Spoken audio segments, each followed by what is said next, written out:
Sup?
I just had to get on it.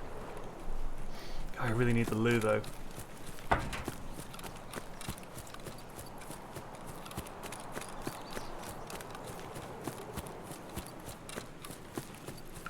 gonna have to lie in this. I'm gonna have to wait in this bush. I need the toilet too bad. I'll be back in a sec.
Some bastard's been here.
No, I just woke up early today and I thought, well, geez, what else am I going to do?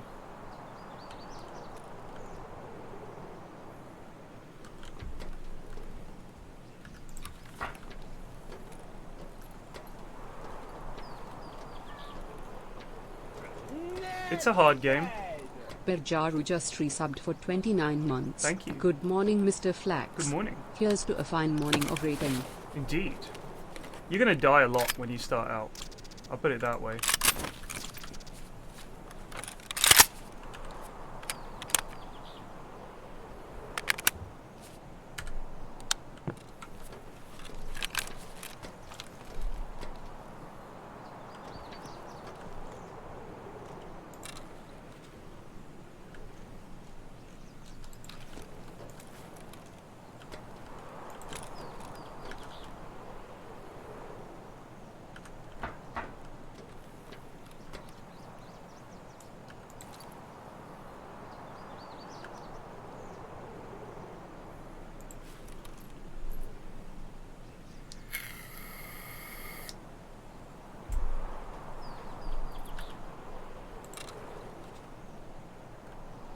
I mean, there are so many resources for new Tarkov players, I would say, to help you out.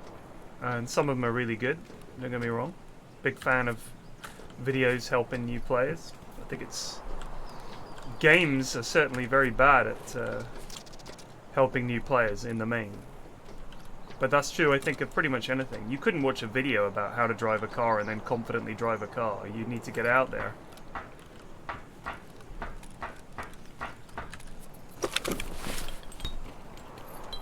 So yeah, learning the maps is a big one.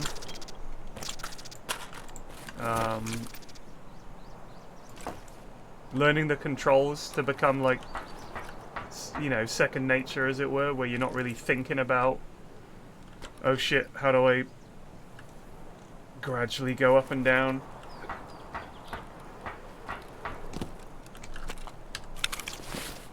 Cool.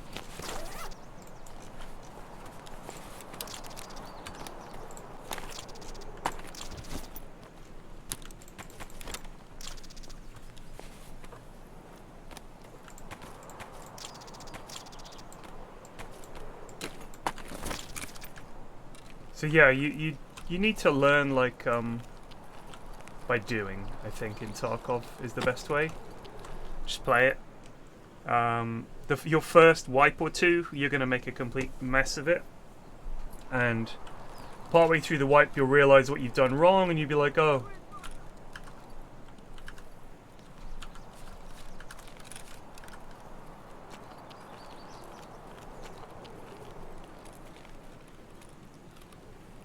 I heard a scav, that's what we're looking for.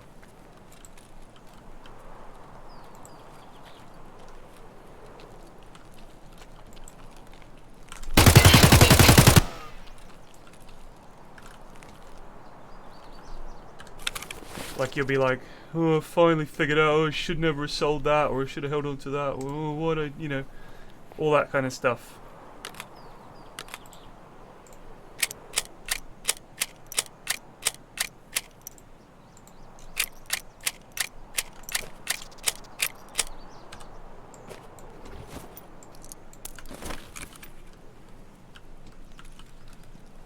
but by your third wipe or so, you'll have a much better idea of what you're doing, what's good, what's not, what works for you, which maps you like, and then when the wipe starts, you'll be alright. But just gotta dive in. I mean, it's just a video game.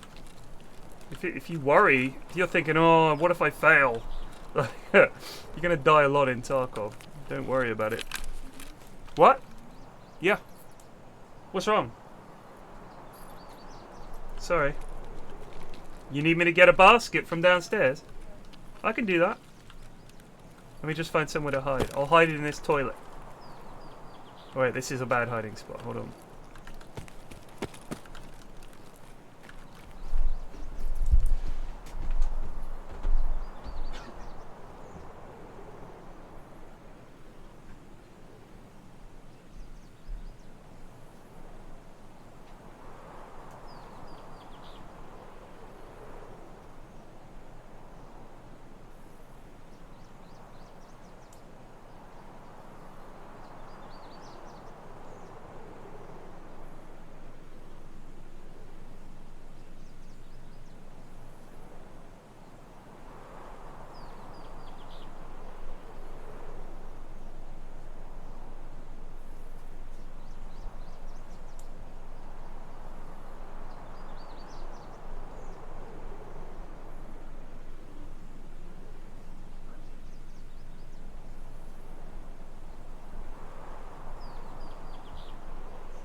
Clothes basket. A clothes basket, so the clean laundry from downstairs.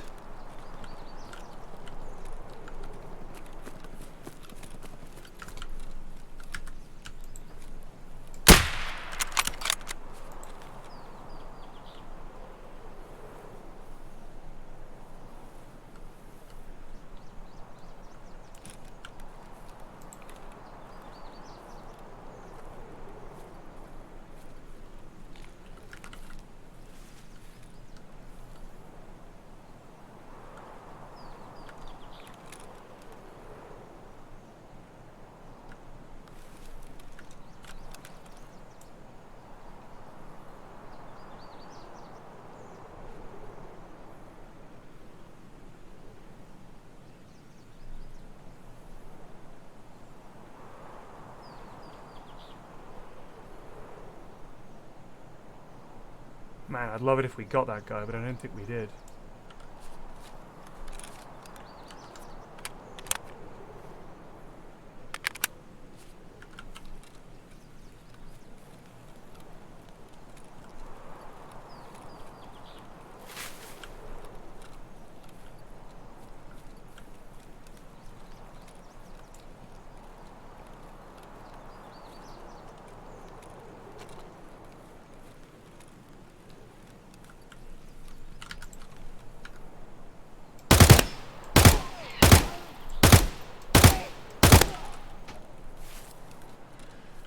Thank God he was a scav.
Luger.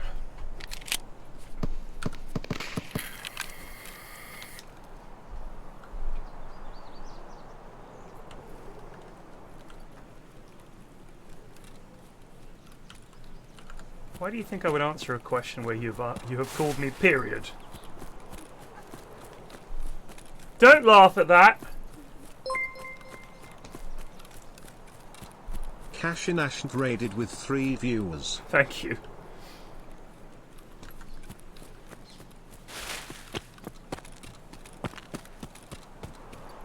Why bush the AK you found? This one? I want to reload it. I was in the middle of doing it when a lad turned up.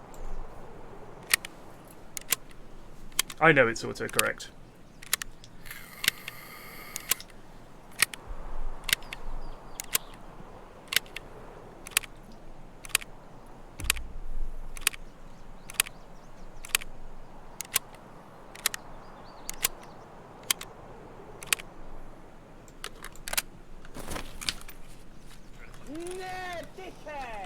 Eldeus_ just resubbed for 16 months. Howdy, partner. Whoa, why am I so weighed down now?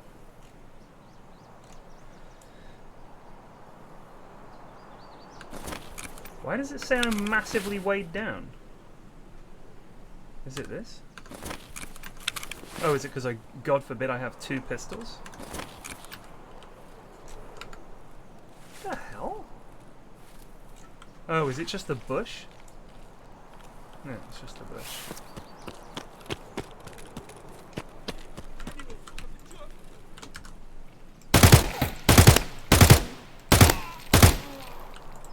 God, I'm so bad with the basic AK.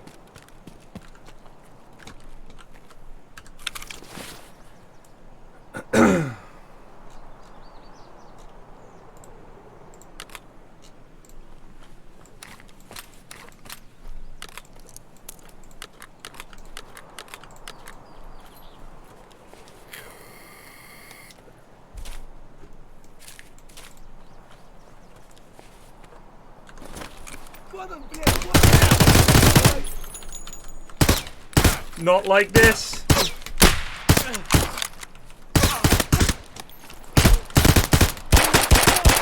Oh, embarrassing. This came out of nowhere.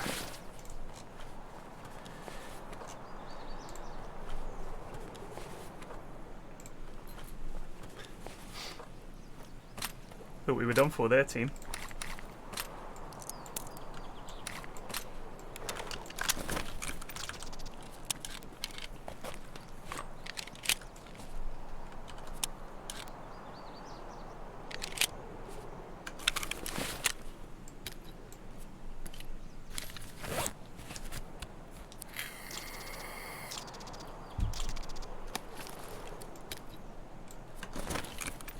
Yes, indeed. God bless the tier 4 armor.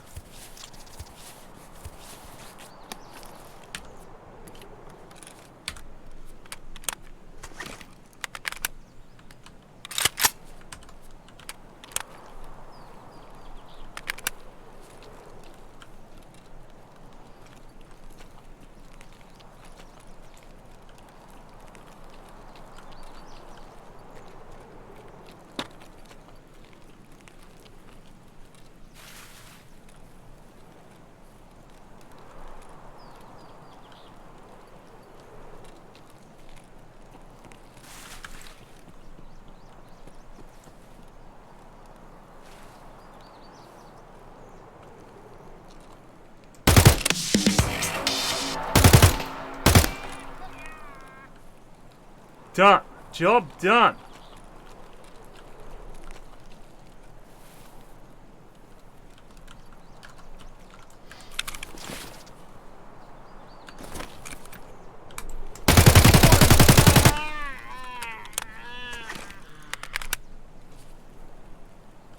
A bloody slaughterfest.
See, that looks like a stash to me, but it ain't.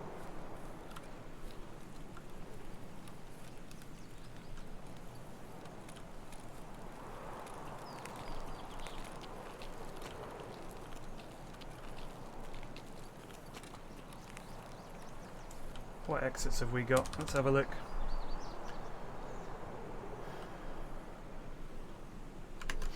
Outskirts. Okay.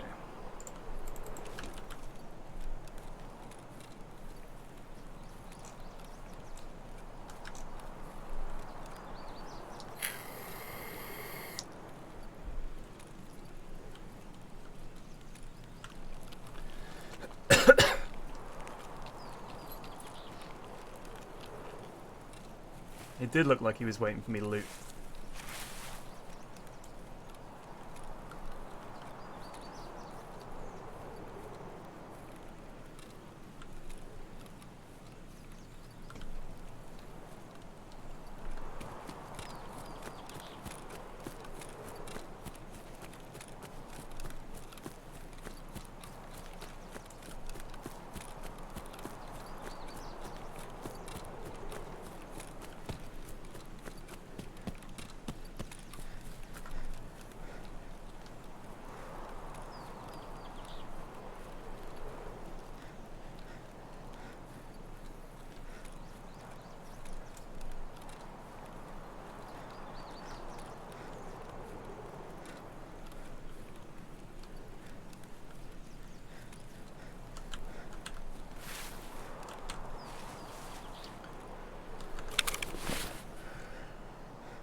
Links and Beans just resubbed for 4 months.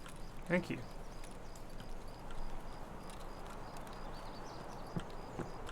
Now, I think this is checkpoint. So if we follow this road round, we'll get there.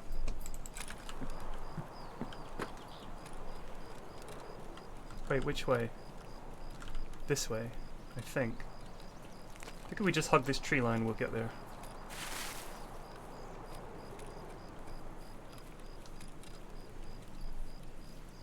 Uh-oh.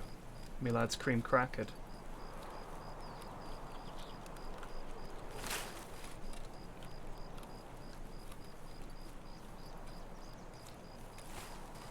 Should be able to eat berries off the tree, DayZ style.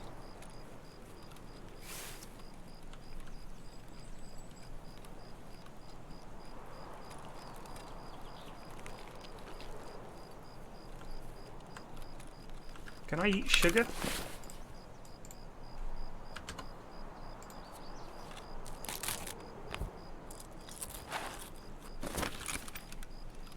Just need to scarf some sugar down.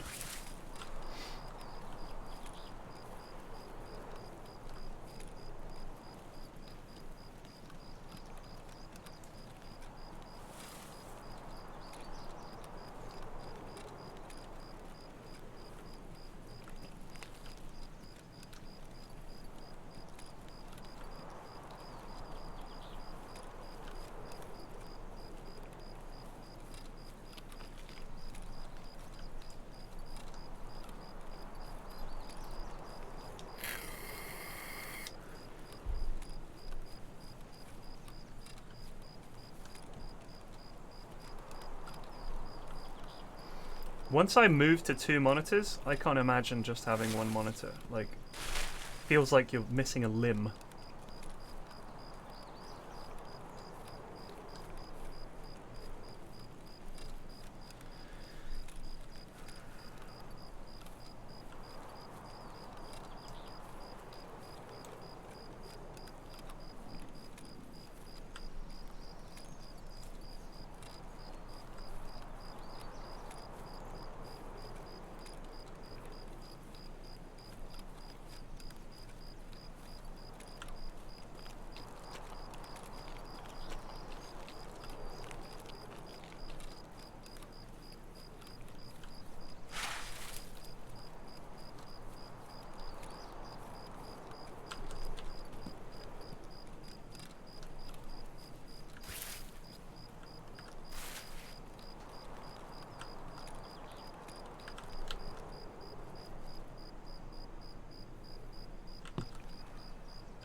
Groovy.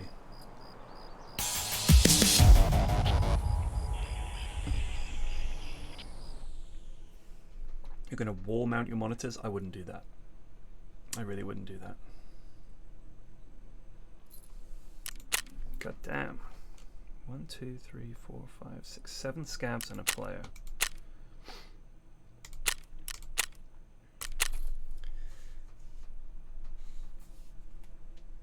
What's a TTV? A TV.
I can't remember what he gives me.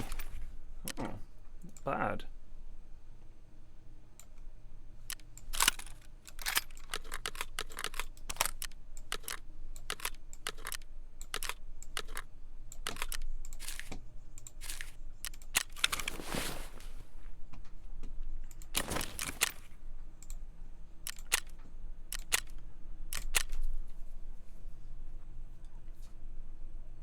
Five to 6 jacket runs on shoreline. Huh.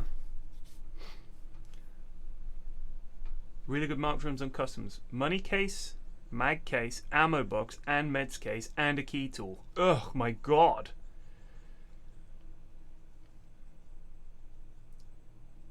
Jacket runs on shoreline. Is that in the town, or do you go to resort for that?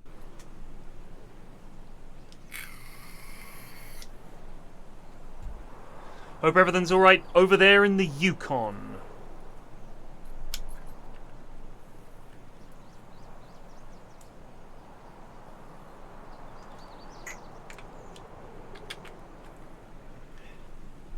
Had an interesting response, God forbid I talk about anything on the Triforce podcast, to someone complaining about my take on machine learning. Here we go, another PFlax comment on machine learning. Sigh, was pretty much the gist of it. So I said, these are apparently direct quotes. Machines can't anticipate. A machine has to be told what to expect. A machine can't see something that it's never seen before and anticipate an outcome. This sentiment couldn't be more wrong, unfortunately. He says machine learning in essence is basically exactly what PFlax claims is impossible, anticipating things in situations the algorithm has never seen before. Consider a simple machine learning algorithm, one that you show an image of a cat or a banana, it will tell you if it's a cat or a banana. Such an algorithm would need to be trained on a few hundred examples of a cat and a banana. That's my point. He literally makes my point for me. If you'd never seen a cat or a banana before, and I showed you a cat, you'd be able to discern quite a lot from your previous knowledge of things that are not related to cats. You need never have seen a cat before in your life. Trouble just resubbed And you'd be for like, 4 months. some kind of Harry quadruped. Maguire. Obviously, you know, that's years of essentially human learning. But if we went onto an alien planet and we saw life forms, we'd be able to have a guess at what it was.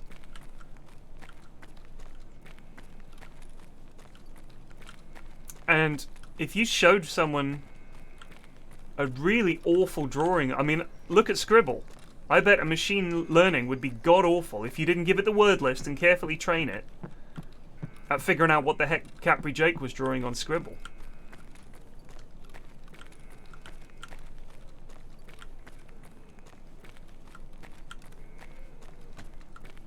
But I don't know. I think with Triforce I might just grunt and laugh at Sips' jokes and agree with everything Lewis says for an episode and see how that goes.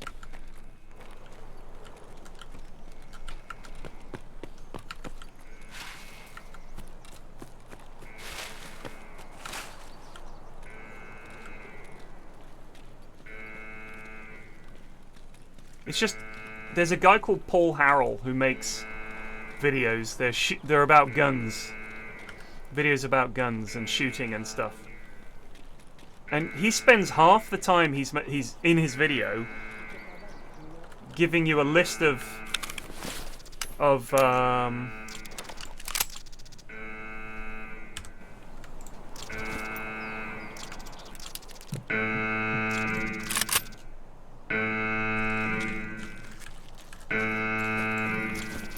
caveats.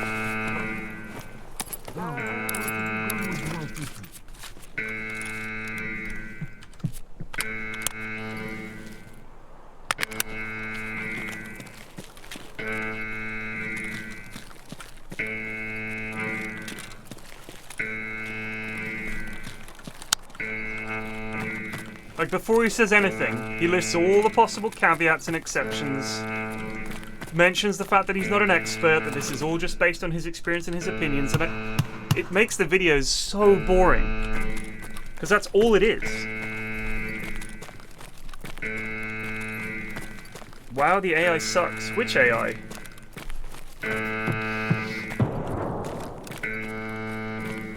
Like, he doesn't say anything without listing caveats. Now, obviously I'm not an expert, and this isn't applicable in all situations. And yes, in some cases, certain blah blah blah. And it's just like, I'm not kidding, half his videos are him making excuses for what he's about to say. And I'm just thinking, who wants to listen to that? Apart from people who are determined to be right all the time. Just chill out. Let Paul Harrell do his thing. I feel the same thing with the Triforce. It's like, yeah, you're right.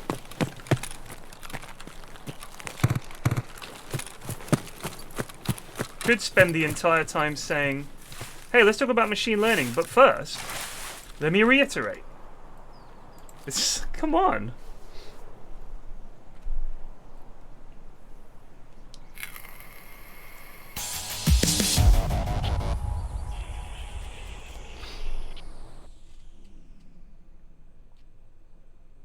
Oh, the Triforce is a ton of fun to record. I just don't know why people listen to it, because it seems to make them extremely angry.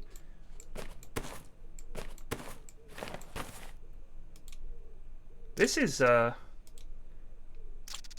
is this? WZ, a wallet. The same as any other wallet, but fancier. Groovy. This guy's level 22. Has a pretty pimped out AK.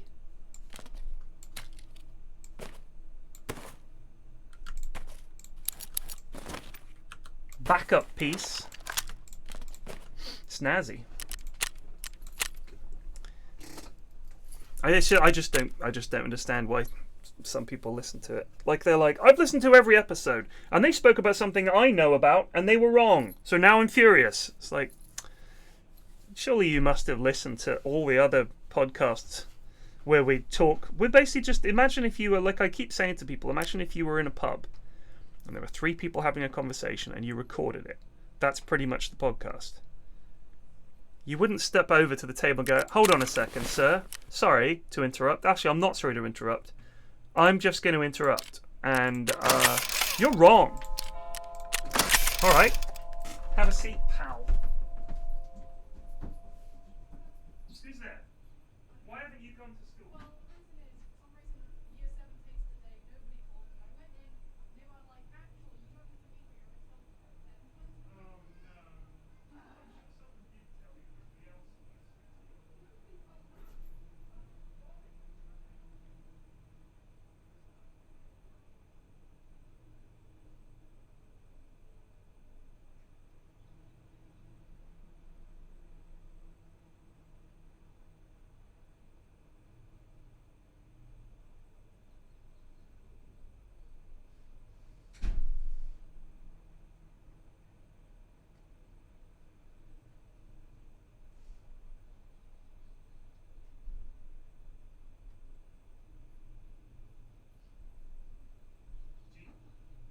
everybody else was.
What about when your mates tell a story but it contradicts itself, you call them out on it? If you're in the conversation, I think that's different.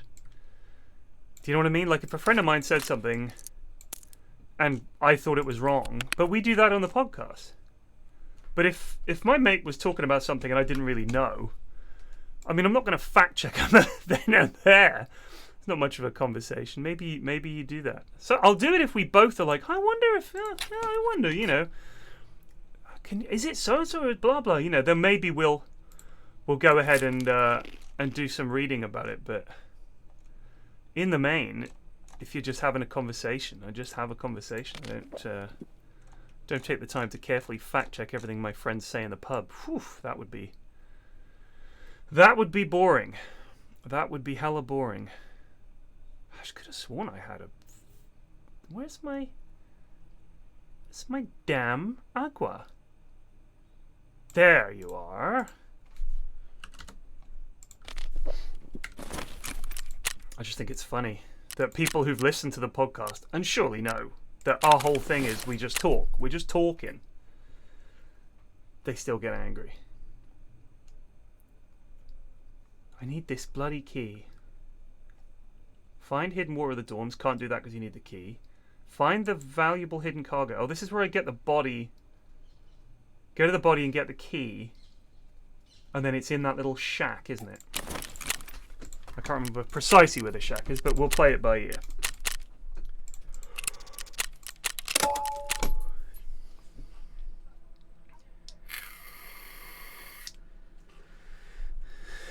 I'm not a conservative.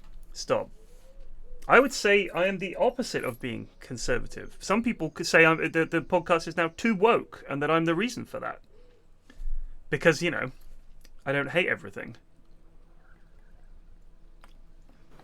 What would you say your favourite weapon loadout is?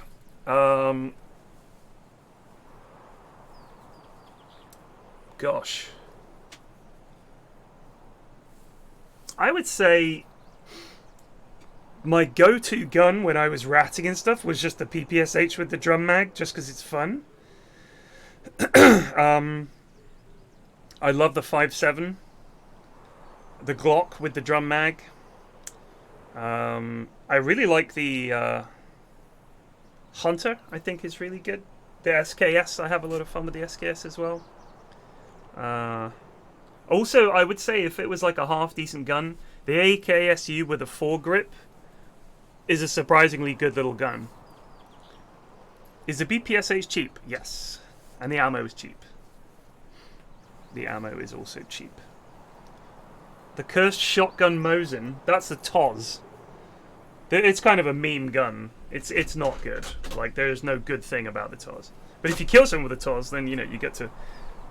You basically in-game teabag them to death.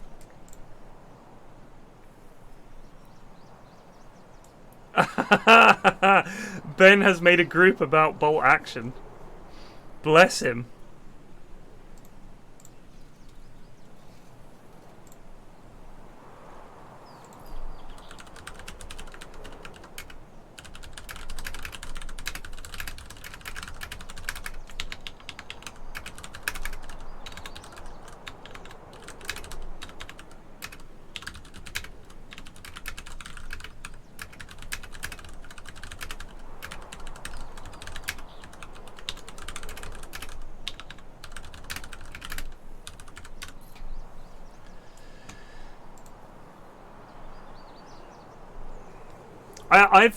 Shotguns should be good. I find them underwhelming, I'll be honest with you.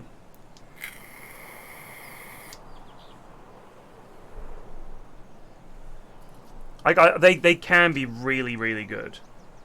It depends on the ammo, of course, but I find that sometimes just shoving a gun with a high rate of fire in someone's face and pulling the trigger is better than looking for that one doming shot, you know what I mean? But shotguns are great fun, because when you blast someone with them and they just crumple, it's funny. But yeah, later on I find 5.7 is just so good, because it's so accurate. There's so little kick on it. It's just like bap bap bap.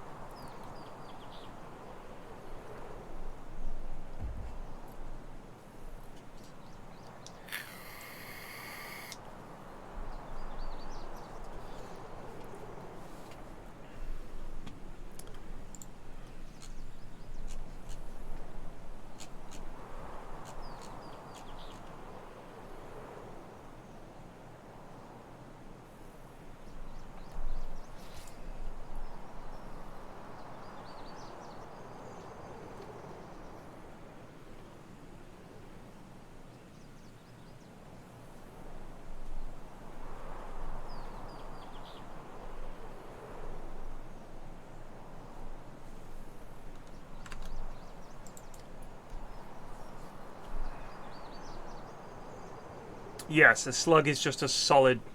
It's a slug, I mean... I looked it up, and the way the knife is called the A-2067, I thought it was just weird placeholder text. That's what that knife is called! What a catchy name for a knife.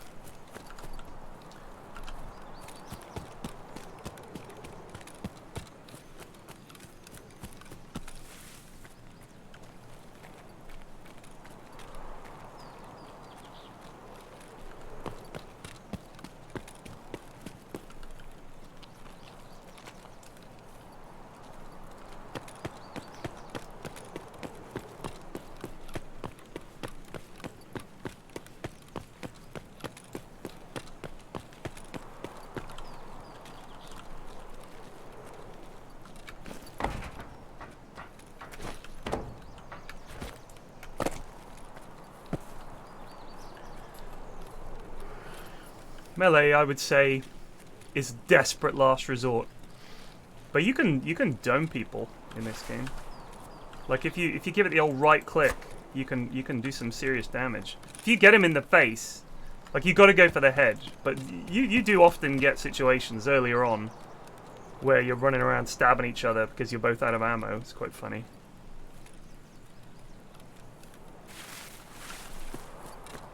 But just shoot him. I mean.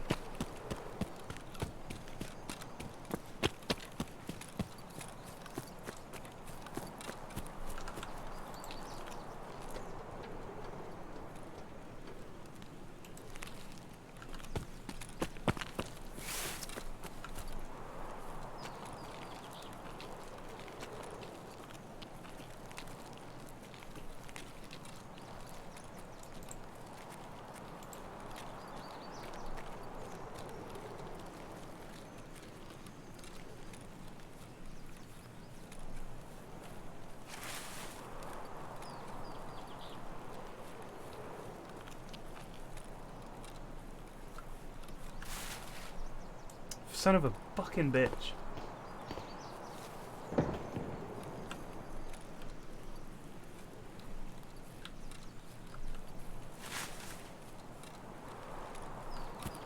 I bet he went in here. Give me my key.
God, we're lucky he didn't tag us.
Gene?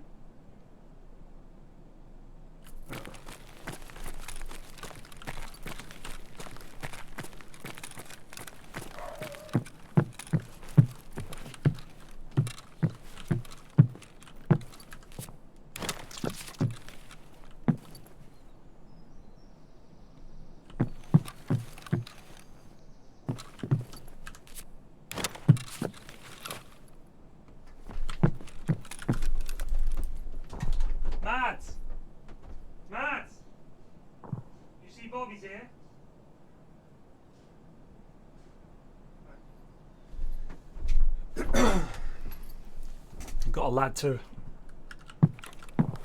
sort out the front of our house needs repainting and all that because it's all crumbling. Top lad, bold. A good hire.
What does that mean?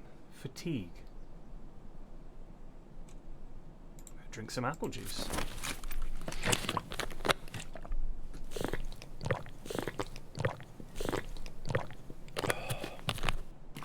Always give him the fellow bald man nod. You look at each other's heads a second. Alright, Baldy?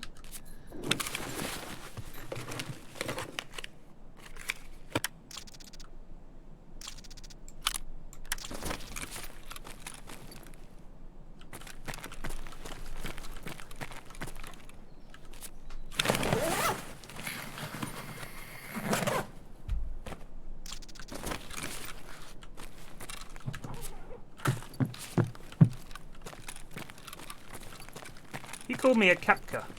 That's worth a shotgun into the face in my book.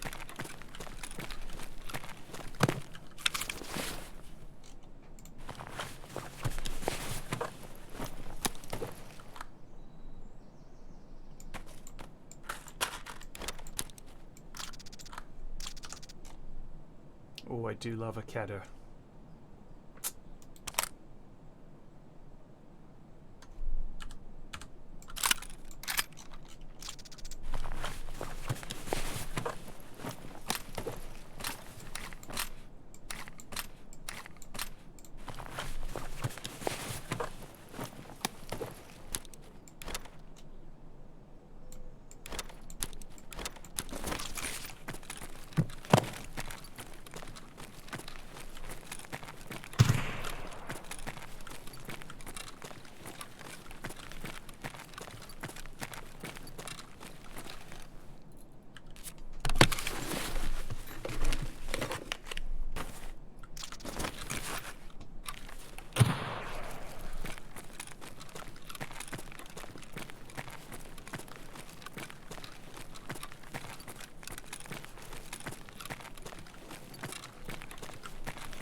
Why the fuck does one use Vaseline in Tarkov? Is there a lip integrity bar?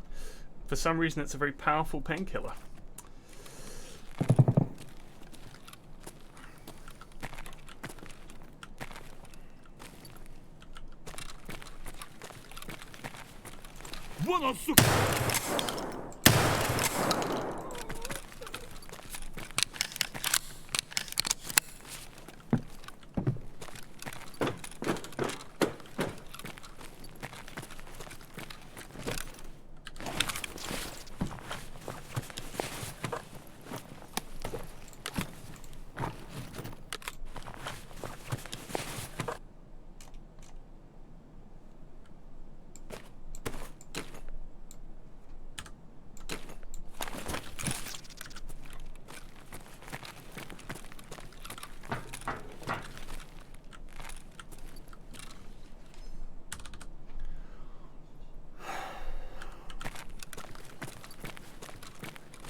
bloody gun's jammed.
Nuts!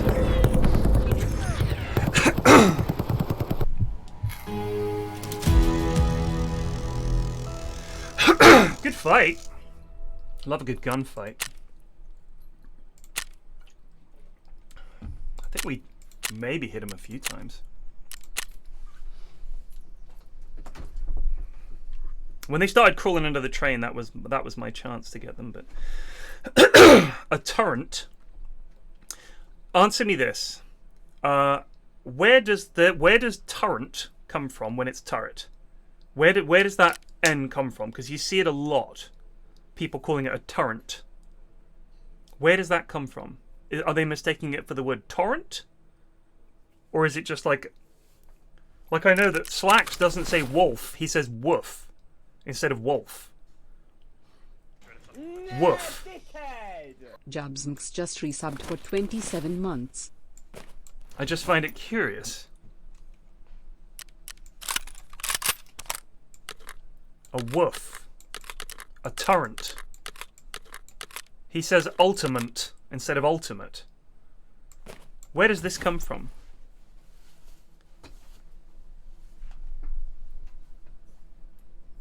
No, he literally says woof. Like he says woof, not wolf, woof. And I'm sure I've heard he says ultimate. And I'm pretty sure he says Wolf torrent. 1987 just resubbed for 7 months. I'm just curious. People do say torrent. I've noticed it a lot, especially online. People will say torrent, and I'm just like, where's that come from? I'm just, I have no idea where people get torrent from.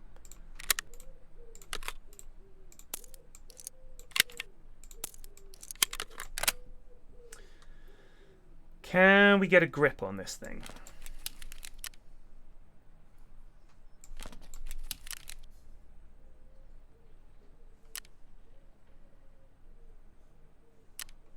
Do we have a grip we can put on this thing?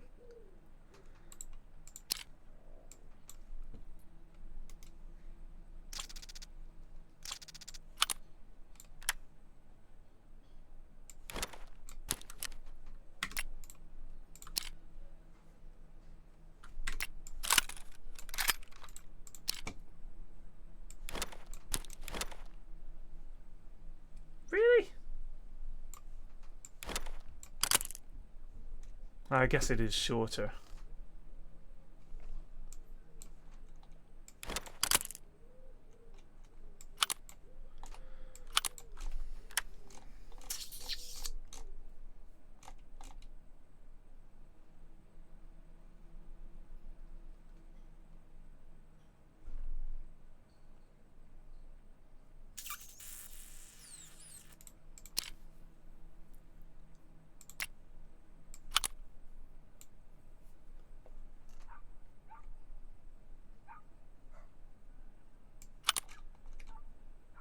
Oh no, hold on. Hold on.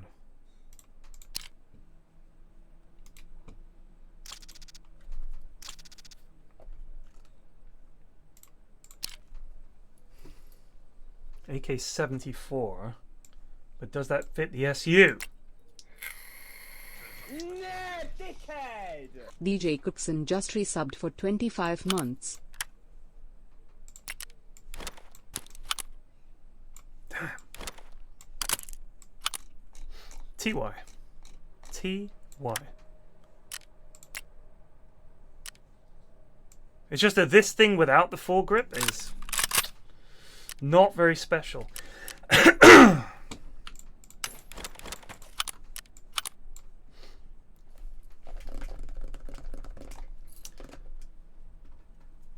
Pacific instead of specific, that's quite common, yeah.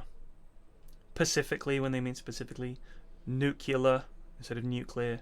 I mostly listen, and foliage instead of foliage. I sound rather more refined on my streams. See, I don't want to talk about the Triforce anymore, honestly. It's getting on my tits. I don't know why it should be someone, they should fucking get someone else in.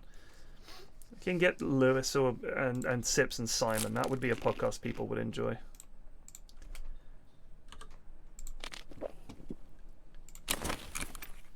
Oop, hold on. Bim. We'll put him in there. 4, 5, 6.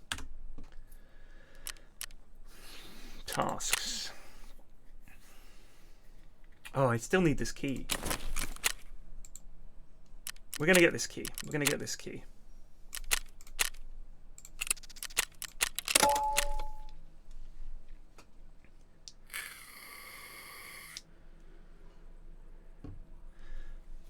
What you need is the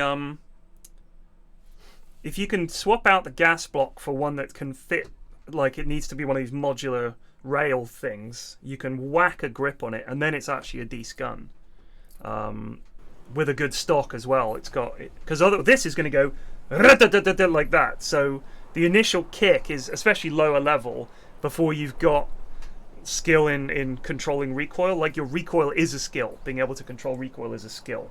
And I don't mean a real-life skill, I mean an in-game skill, so...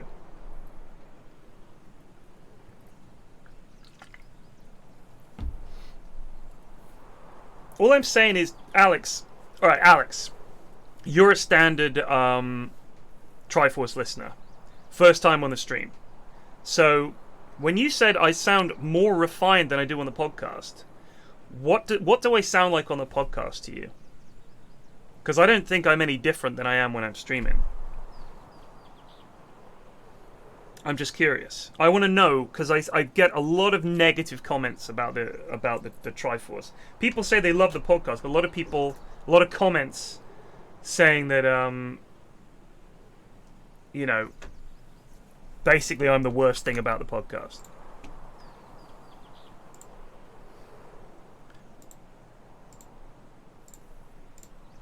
And I just want to know, what is your take on the podcast? Because to me, it's a balance of three of us. And that balance is important, otherwise the podcast doesn't really work.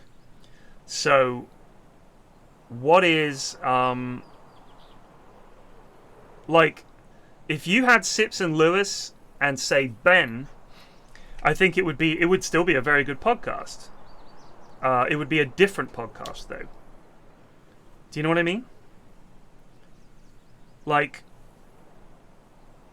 if you took any one of us out and replaced us, I think the entire chemistry of the podcast would change.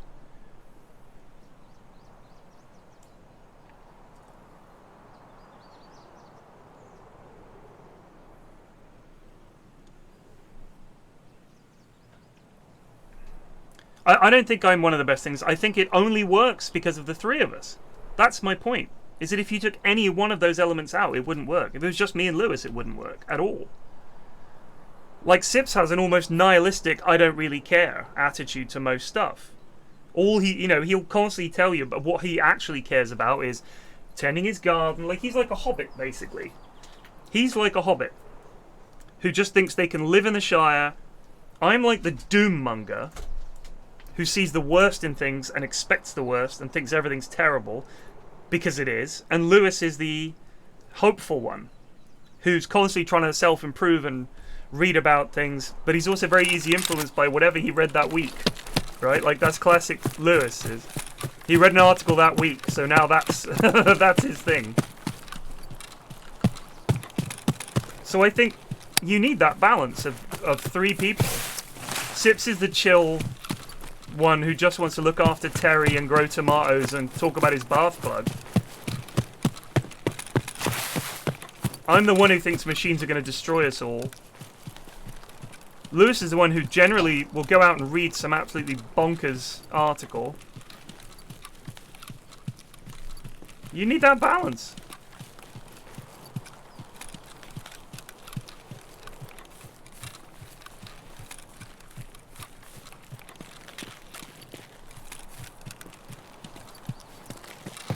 Can we get this key before some other bastard gets it? That's the question.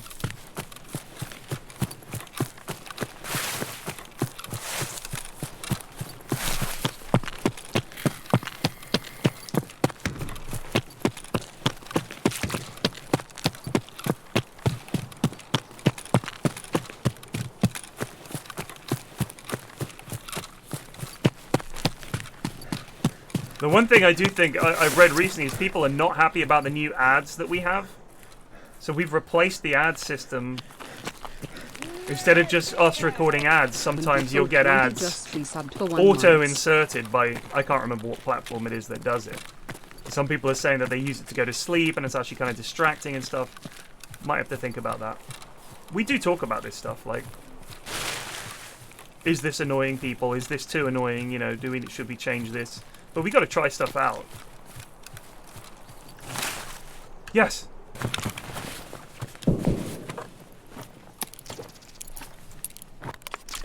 Oh. We got it. We got the Unk key.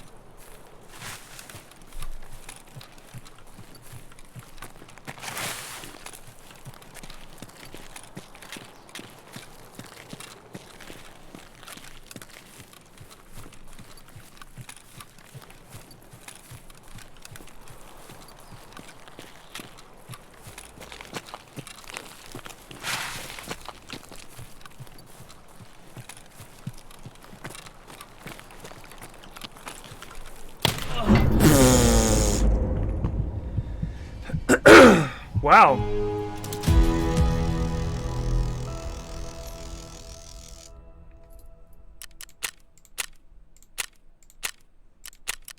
That was interesting.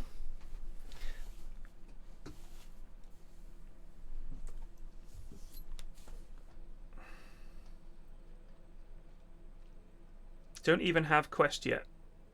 No idea what it was for, lol. He just said grab it. Yeah, you just need that key. I figured he'd be watching the right-hand side of the fence. But he was watching the gap, which means I should have pushed that side of the fence. I figured he's going to be watching that corner. I'll peek out of this little angle. And he was, like, watching that. That's what I'm saying. Like, that was so crazy. Yeah, sure, whatever. So here's my play this run. Not going to bother with helmets. No point. You just die anyway. Oh. Not going to bother with helmets. Silly waste of time. Even when I had good helmets, all that would end up happening is I would get killed by some lad who shoots me. Like, unless I'm wearing an Alton, what's the point? Very rarely you get a ricochet. It does happen, but fuck it. We're not going hats.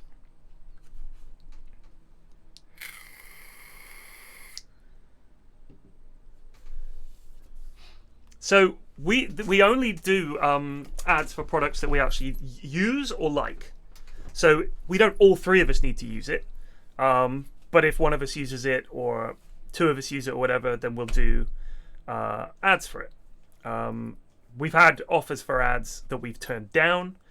I've had offers for sponsorship that I've turned down. So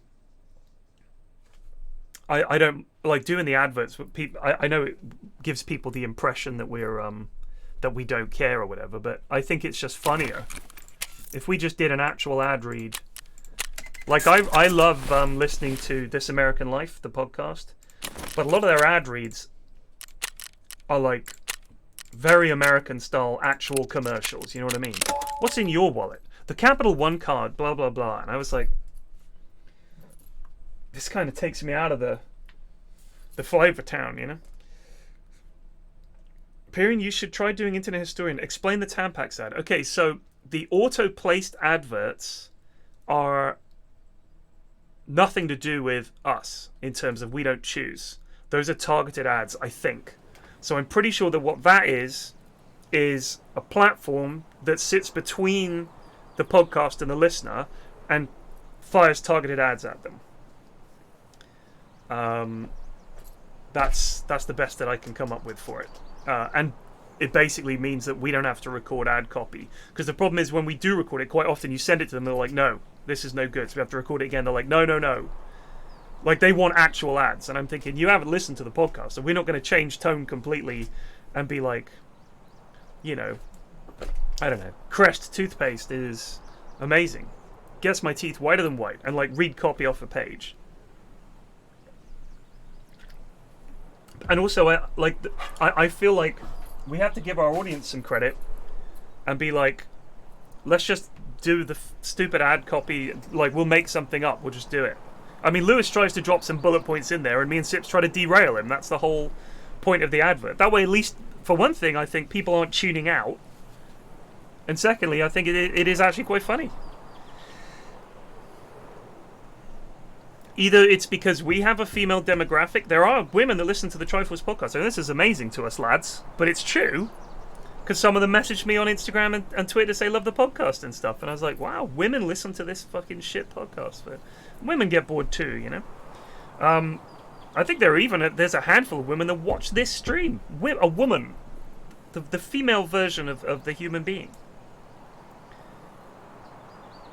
So I just thought, you know, that would be funny. I have no idea what the ratio is. None. So when it's targeting Tampax ads at you, I think it either assumes you have a woman that uses that computer. Or you Google tampons a lot. I don't know, dude. Like, if me and Mrs. F both used this computer, the ads would be all over the place. It wouldn't just be about MILFs in my area. It would be about, you know, products that women use. Like DILFs in your area.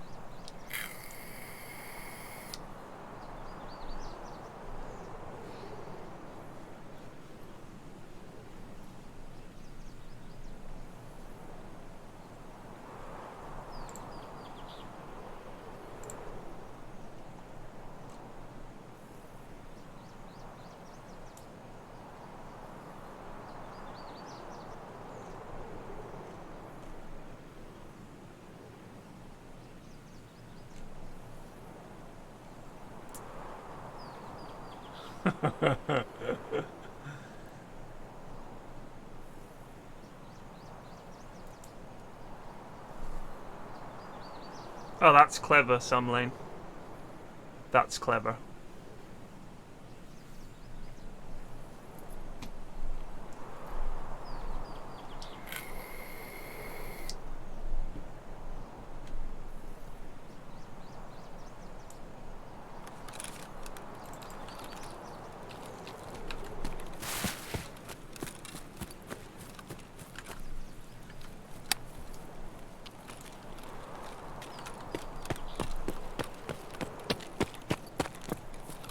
I'm just going to orient myself when I land on customs.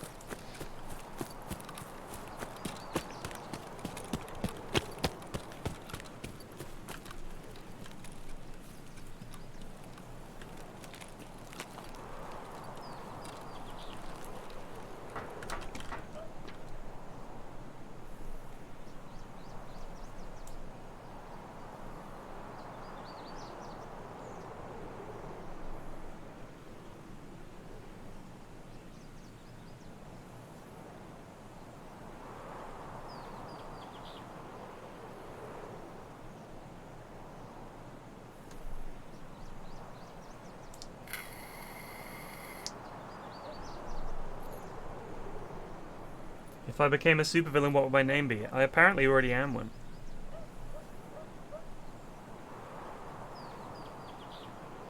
Fun fact with Google, talk all up and down near your phone about how you need a new XYZ and then go and Google a page with lots of ads, you'll see the XYZ. Yeah, of course.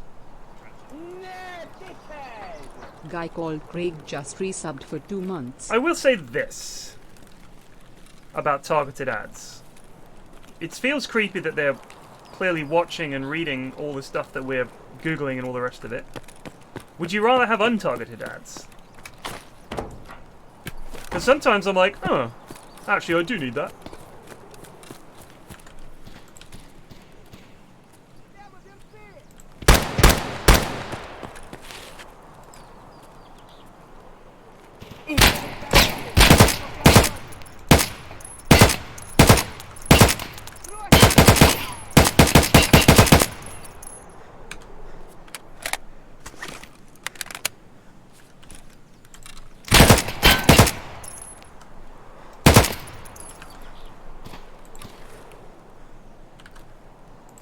An asshole.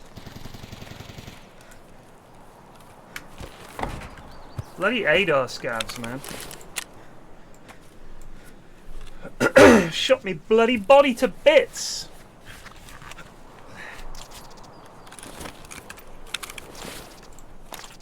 Oh, this thing. You can't hear a bloody thing with that one. So, I don't know. I understand why targeted ads are annoying. But I just think, geez, worse things happen at sea.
My scissors.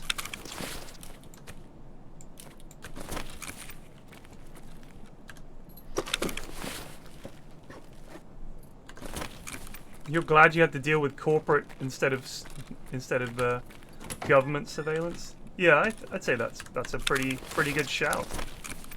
At least they're just trying to sell me crap. You know what I mean? Jeez.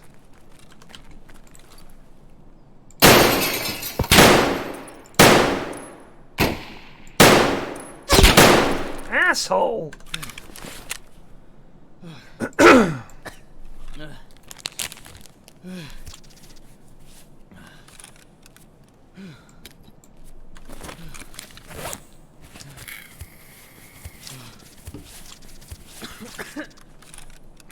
Yeah, we're gonna take this.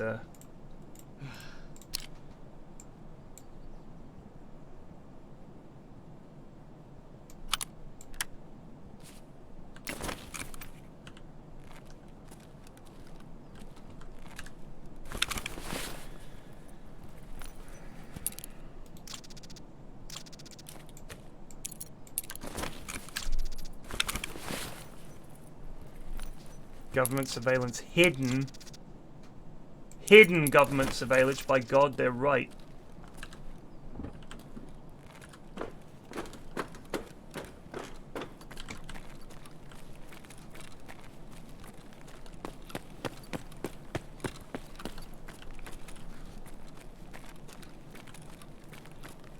Oh shit, there he is.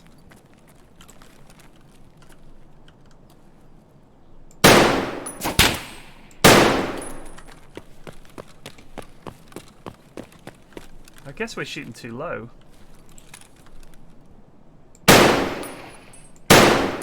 I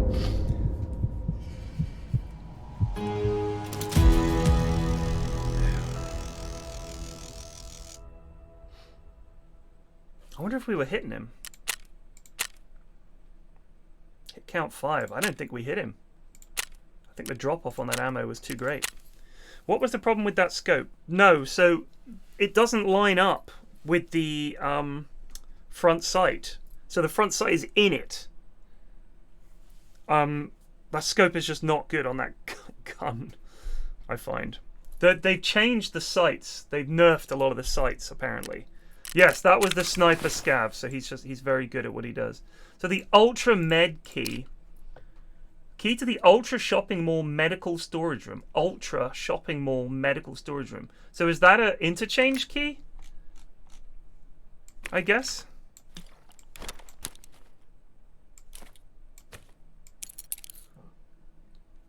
Cool. Haven't been to interchange this wipe.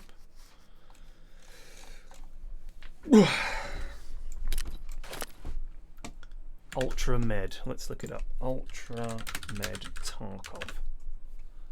Ultra Medical Storage Key. Loose medical loot, silver badge, portable defibrillator, LEDX, ophthalmoscope stimulators. And where is it? In Interchange Pharmacy, next to the Tech Light store. Interchange. Let's go to my interchange map. Oh god, it's so hard to get a good interchange map.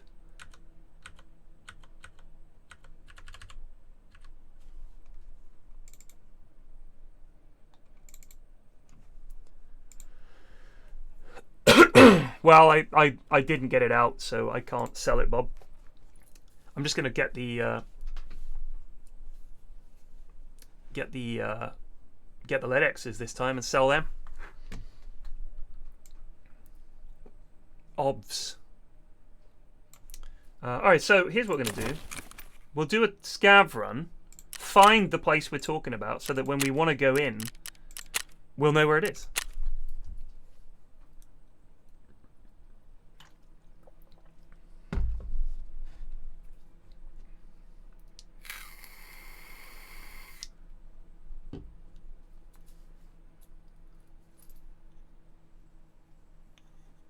Even if it works one time in 10, it works, right?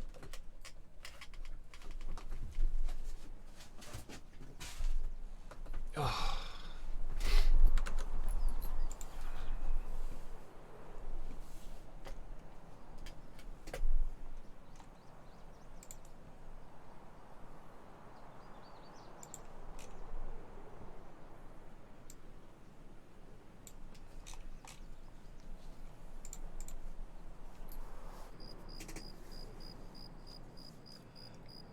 Gyms go well. Got gym tomorrow, Thursday and Friday.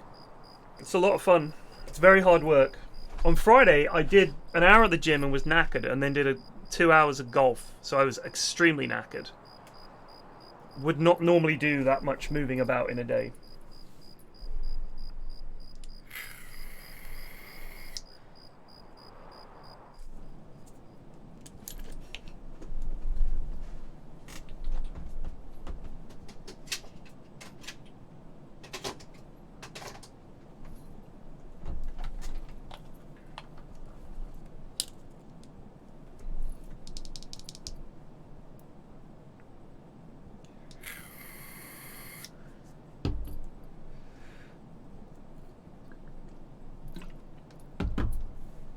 Is golf tiring? Yeah.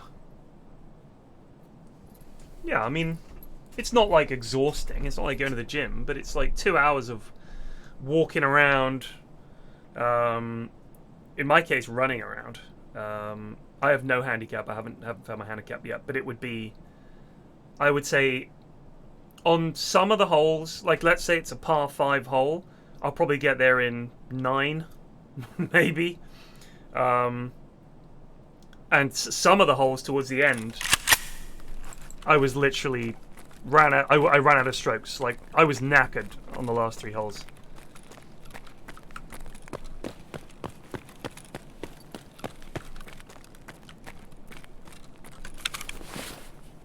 Oh man.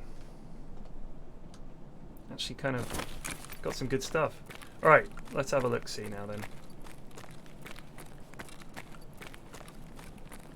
This is Ollie.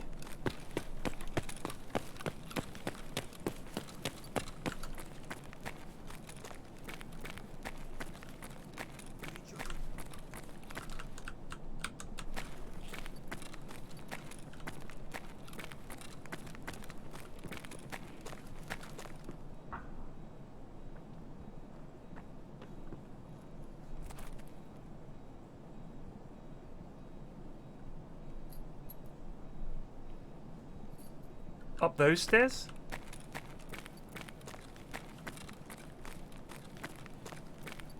Like up here?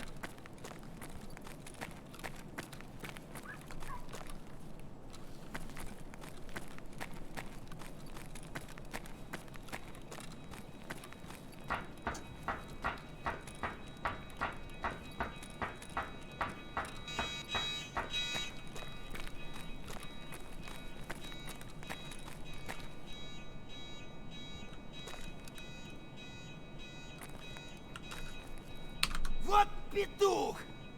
Ну чё, попадос вам тут всем, залетные? Ну что, неплохой день, господа.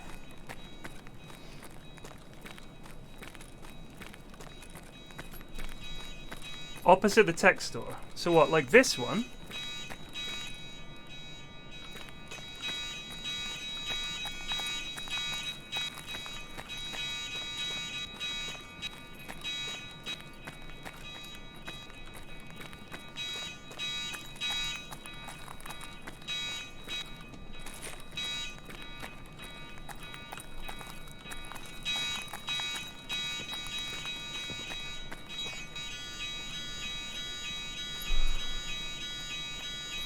Oh, so it's in. This is literally it. Someone's already opened it. So it's that door, and then in here. Gosh.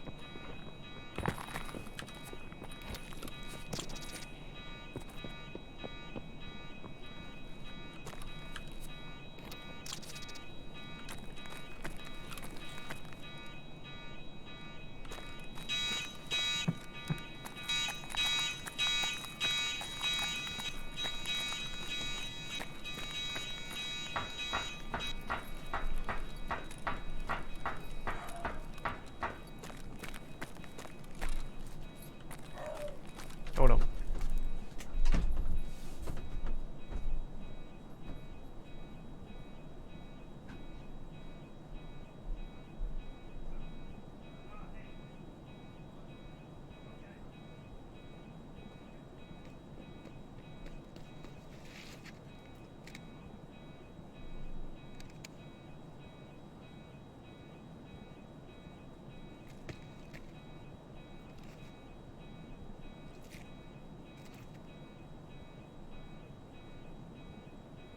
Ну что, неплохой день, господа.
came was a surprise with a big iron on his hip. Big iron on his hip. Well, we know where it is. That was the objective.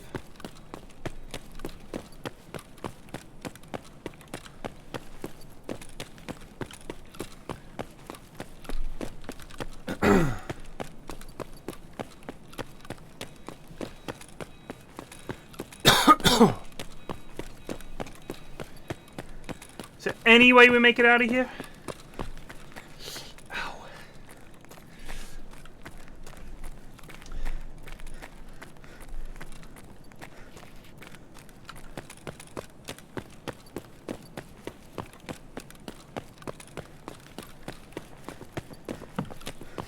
Trying to think where an extract is from here.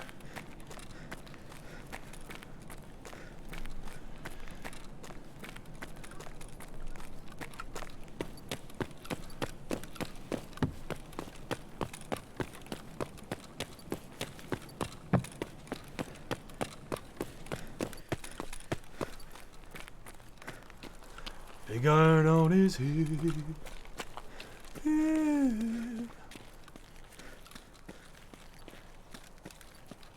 I mean, we only really came in here to find out where the thingy is. Let's see how accurate this gun is.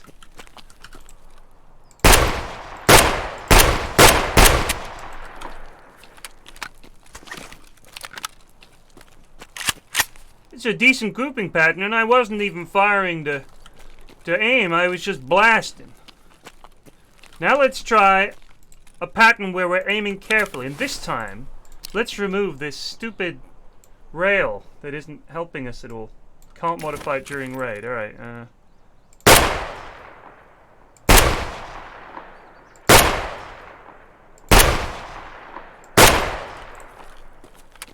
Well, as you can see, there's no real difference. Let's see how it does close up. Close up, obviously much less spread, but also less accurate.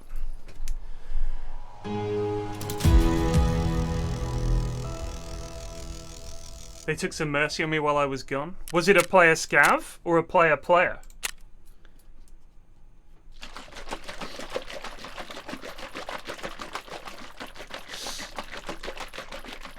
With a big iron on his head. Big iron on his head. Head.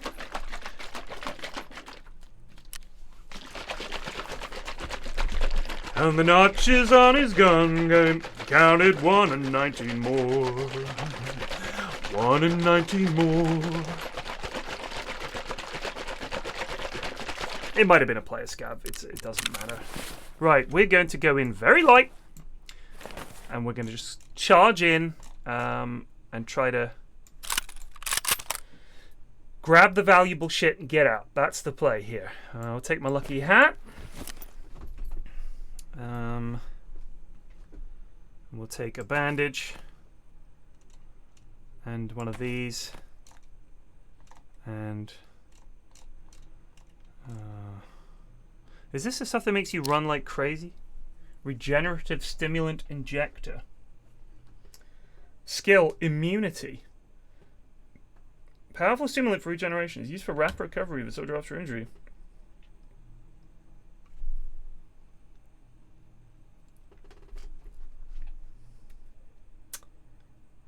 So that's just like fancy Propertel, is it? The blue one makes you run. I think I've got one of them. The blue one is morphine. The other blue one.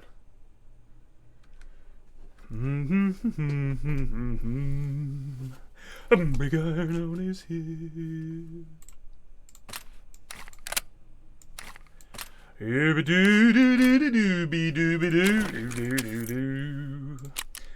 Man, can you just make a song like that? What's it about? It's about a guy with a big gun. How does it go? Son, I think we got a hit. Big iron on his hip. Hip.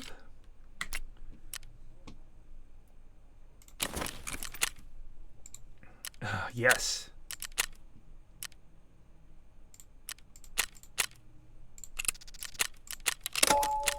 So we're gonna get Ollie and then up.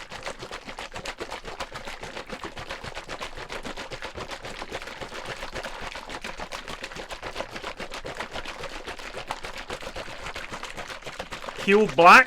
Nah. I don't think that that I want to work out on just Huel.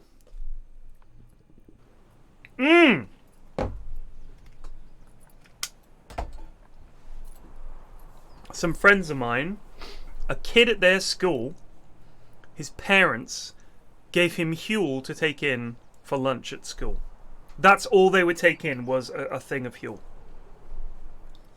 I think that's fucking child abuse.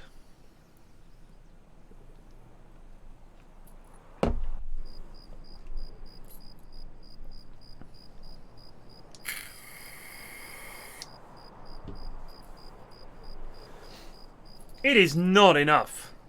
That is not enough sustenance for a kid for a day. I think that's awful. The dad was a nut. Absolute nut.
Oh, according to Huel, it's safe for children above 4 to include as in moderation as part of a balanced varied diet. Don't give it to your kids. Don't give it to your kids.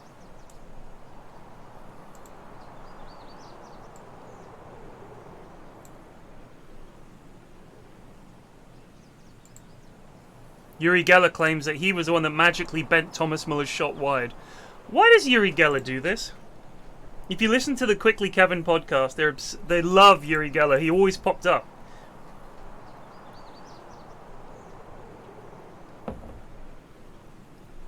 A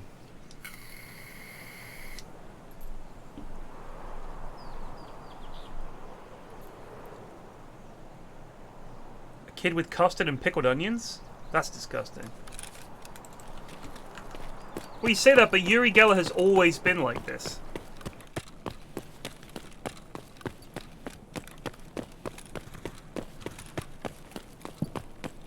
I'm just going to run towards this light and hope it's the right way to go.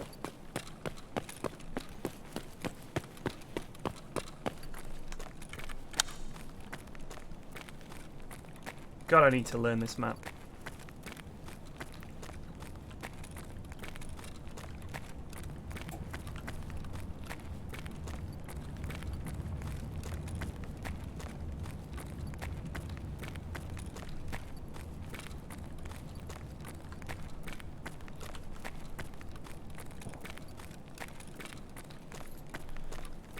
He is a career grifter. That's a very good way of putting it.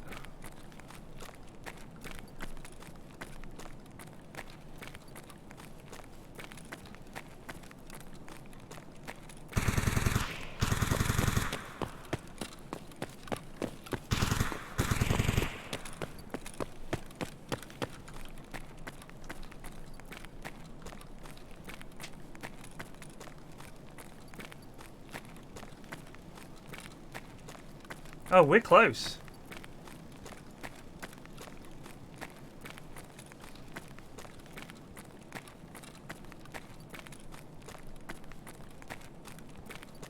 Sadly, I don't think there's any way we get there.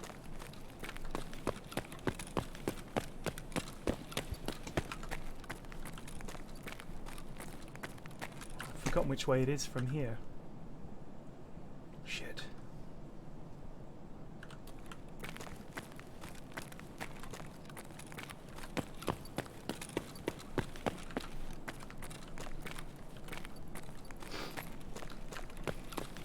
Ah!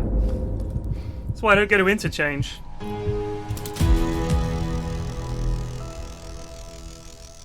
It's so confusing.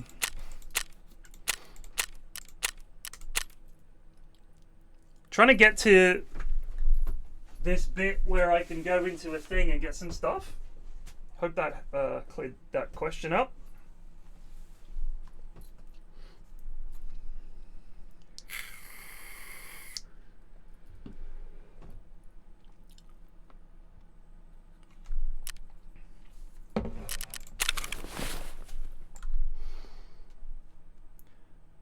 Big iron on his hip.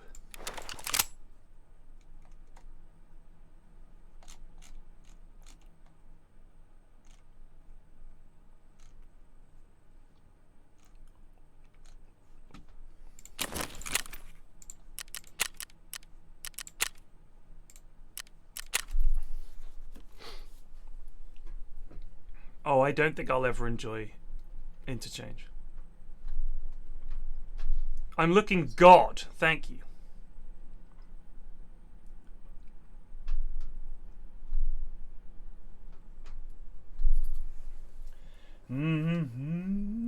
So get this. Walking around barefoot in my house, I've noticed I keep getting these little tiny grey splinters in my feet. Really, really sharp. It's bloody dog hair. It's bloody dog hair. When it dries out, it's like rock hard. It feels like a tiny metal shard in your foot.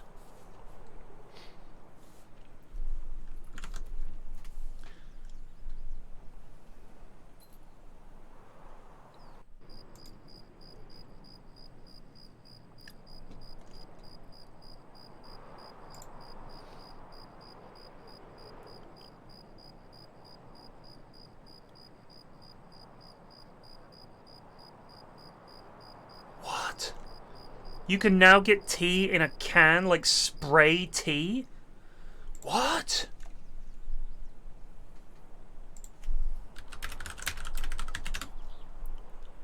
Liquid instant tea.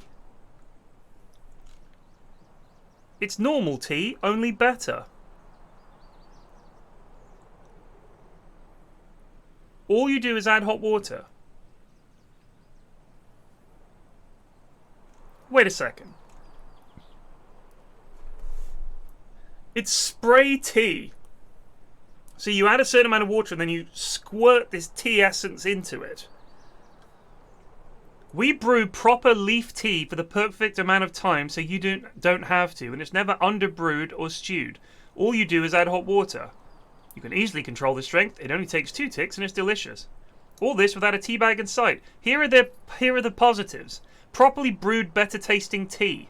That sounds like a lie. No more used tea bags to dispose of. God, it's so hard. Now I've got a big plastic container. Easily control the strength of your tea. No dusty tea. We use whole leaves. They're really reaching. They're really reaching and stretching for reasons to buy canned tea. Disgusting!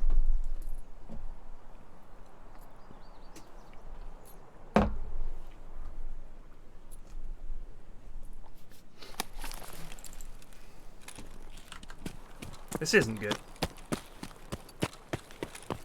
Hup! No. Oh, that's my endurance leveled up to 7 now. Pog. Hup!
We're just going to bide our time and then leg it over there. There's no point going when all the lads are there.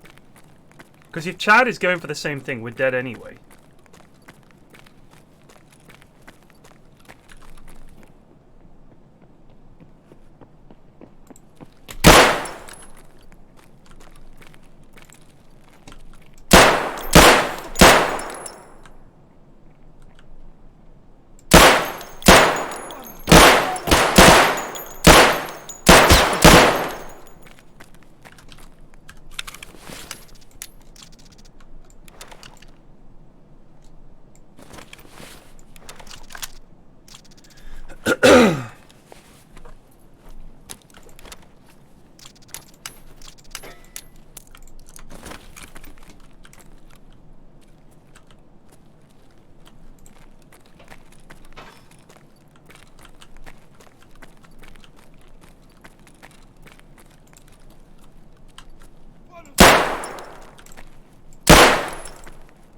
God, Jesus.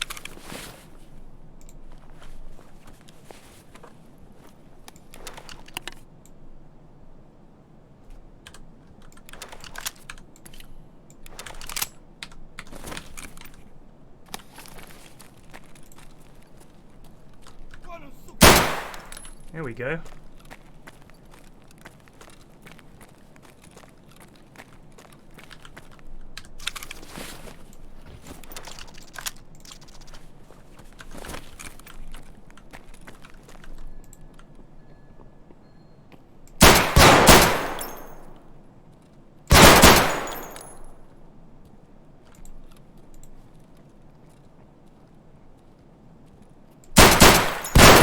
Damn it!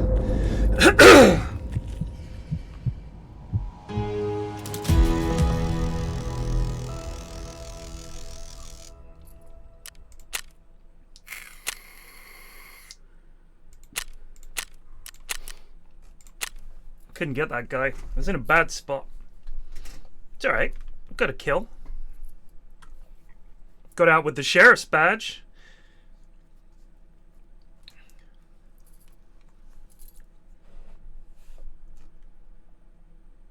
Man, that first shot there on that lad, that was a good shot. I was pleased with that one. I killed the sheriff and I took his badge. What of it? Nah, dickhead!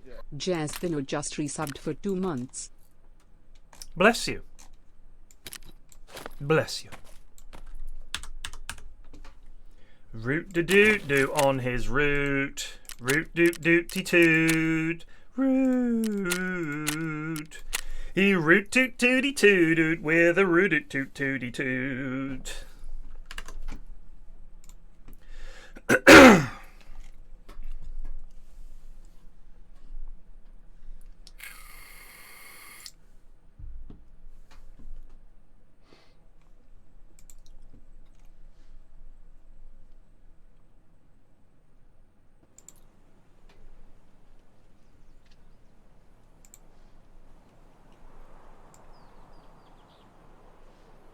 Nah, dickhead!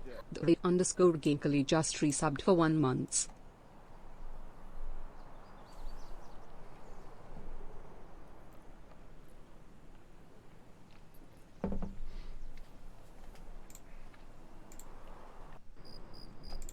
Thank you.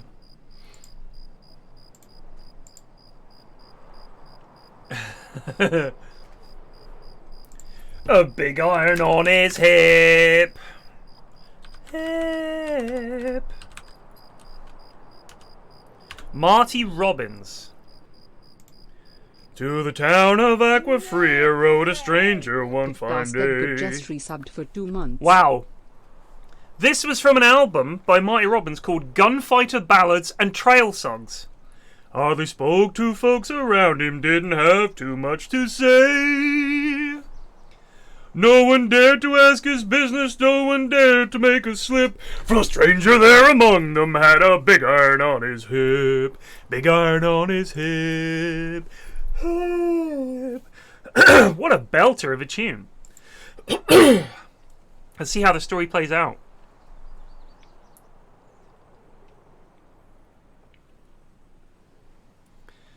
Here's an outlaw loose and running, came the whisper from each lip, and he's here to do some business with the big iron on his hip. In this town there lived an outlaw by the name of Texas Red. Many men had tried to take him, and that many men were dead. He was vicious and a killer, though a youth of 24, and the notches on his pistol number 1 and 19 more. That's 20. 1 and 19 more. Now the stranger started talking, made it plain to folks around. Was an Arizona Ranger, wouldn't be too long in town. He came here to take an outlaw back alive or maybe dead, and he said it didn't matter. He was after Texas Red. Wasn't long before the story was relayed to Texas Red, but the outlaw didn't worry. Men that tried before were dead. 20 men had tried to take him, 20 men had made a slip. 21 would be the Ranger, with the big iron on his hip. The morning passed so quickly it was time for them to meet. It was 20 past 11 when they walked out in the street. Folks were watching from the windows. Everybody held their breath. They knew this handsome Ranger was about to meet his death. There was 40 feet between them when they stopped to make their play, and the swiftness of the Ranger is still talked about today. Texas Red had not cleared leather for a bullet fairly ripped, and the Ranger's aim was deadly with the big iron on his hip. It was over in a moment, and the folks had gathered round. There before them lay the body of the outlaw on the ground. Oh, he might have went on living, but he made one fatal slip when he tried to match the Ranger with the bigger iron on his hip. A big iron on his hip. Yeah. Oh, there's a thingy over here. Where is it? I'm sure there's a thing you can nose about in, isn't there? Wrong bit? Wrong bit. Thought there was a pokey hole. And poke around in it. Get some stuff.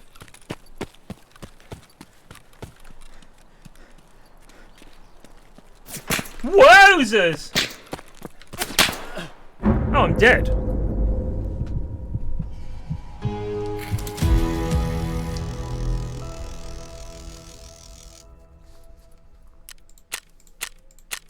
Enjoy your pistol, brother.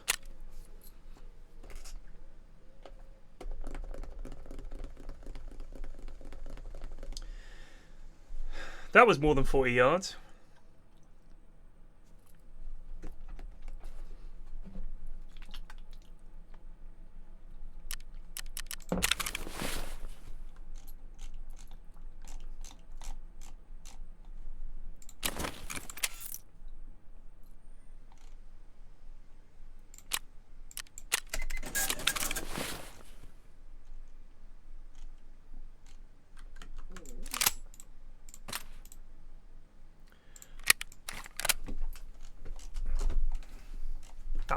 That lad had the big iron. Right on his hip. You know what I'm going to do? I'm going to keep these in here.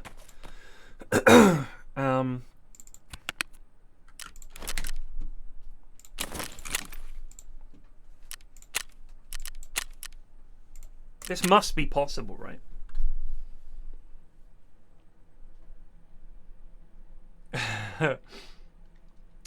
I noticed, Bob, I noticed you've been playing, because I constantly look around. Now, here's my question. I look at Discord, and I see like 20 people in the Tarkov Rats channel. It's like 3 of you are streaming. How can you play with all that noise going on?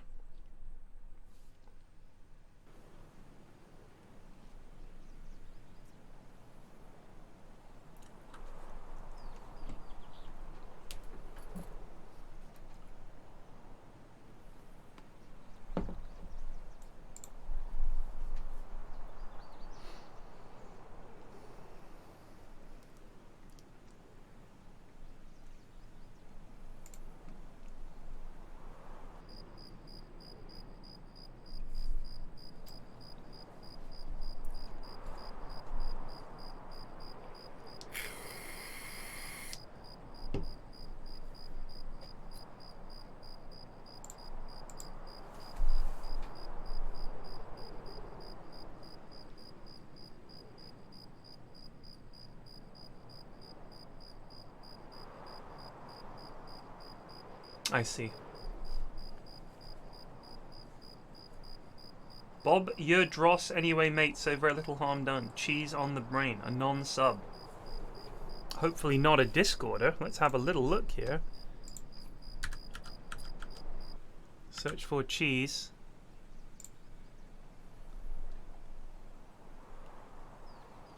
I don't see a user.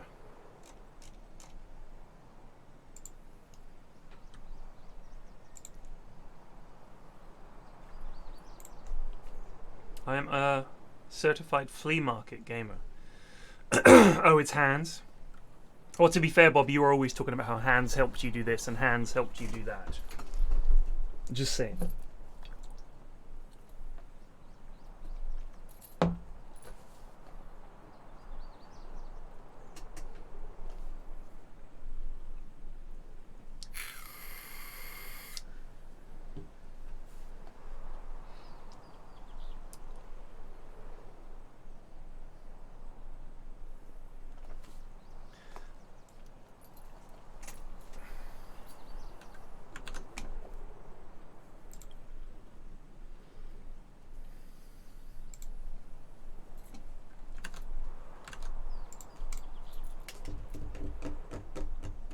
Day's going alright. No, not really. Oh, we did get a couple of quests done. But, I got this cool key on Interchange and I just want to use it. Just once. Try and get LEDX or something. This seems better. I just don't know this map. I figure I'll learn it by playing it. Seems a little crazy, I know. I just want to get to the point where I know exactly where I am when I spawn in, like I do on reserve, and getting there with customs, getting there with woods.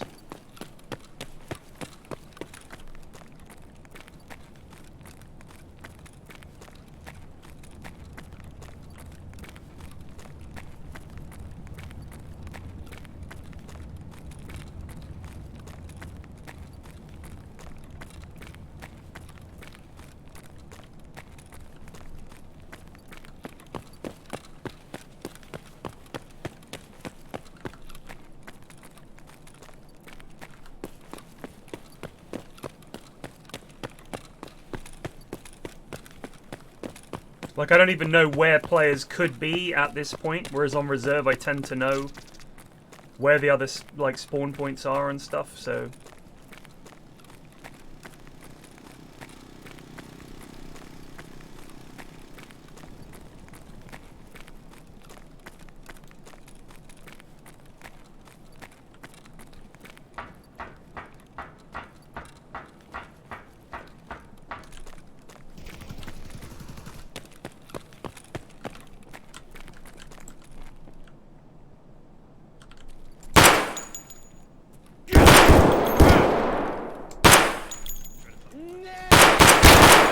Rico Marina subbed for 86 months. Shane Good.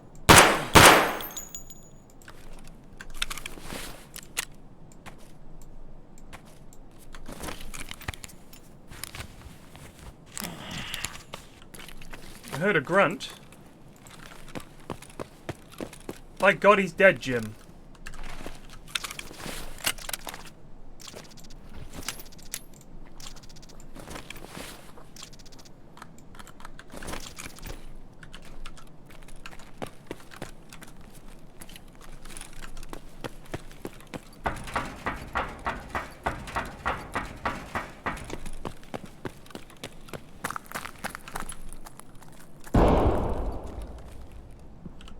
Piss.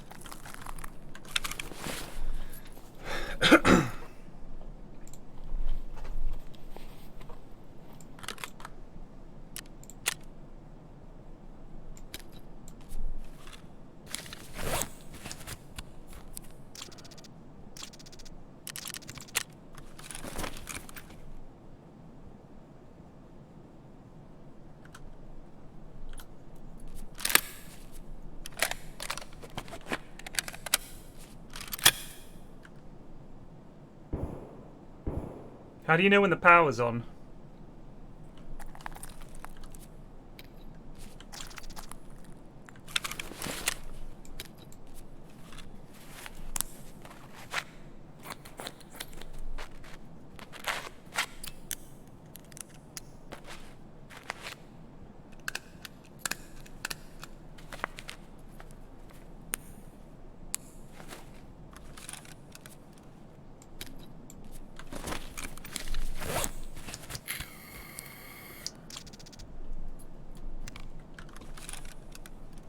You should go check here, because you sometimes get pog stuff, don't you?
Just waiting for someone to turn the bloody power on.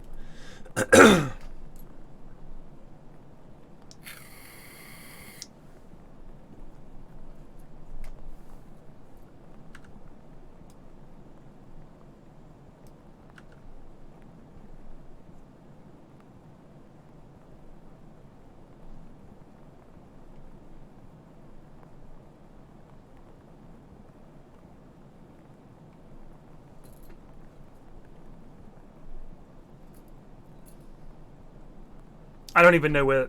Is that where you have to go to the power station to turn on the power? I mean, that makes sense, but.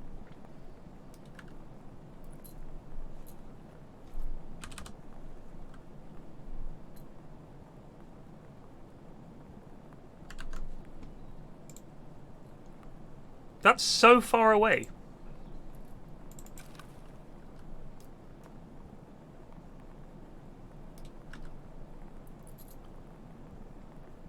That is so far away.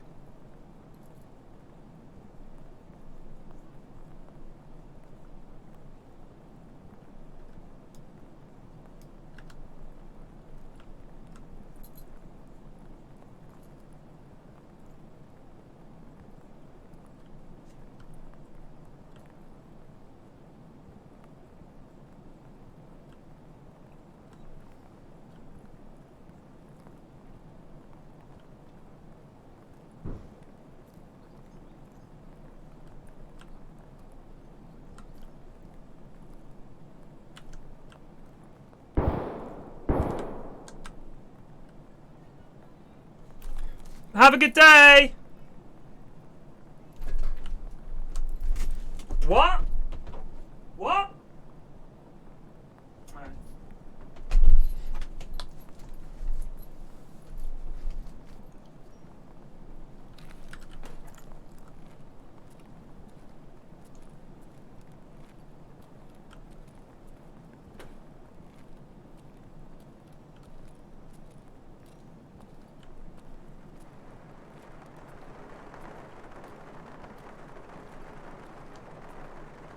Nah, dickhead! DZ1E just resubbed for 2 months. Got to love some good old ratting. Good luck.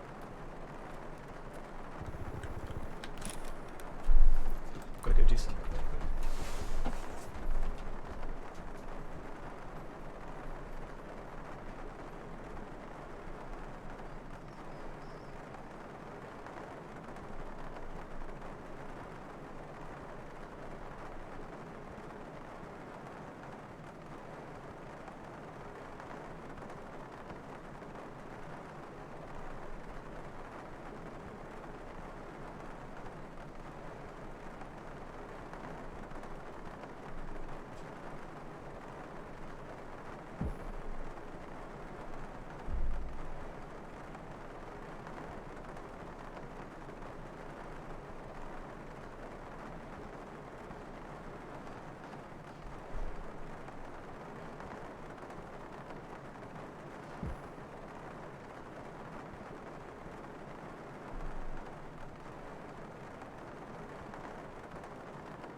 Well,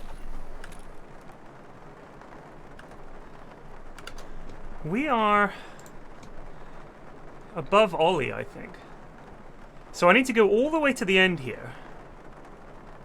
Come out, go all the way to the right, power station, then come all the way back. Someone will hit the switch. Right?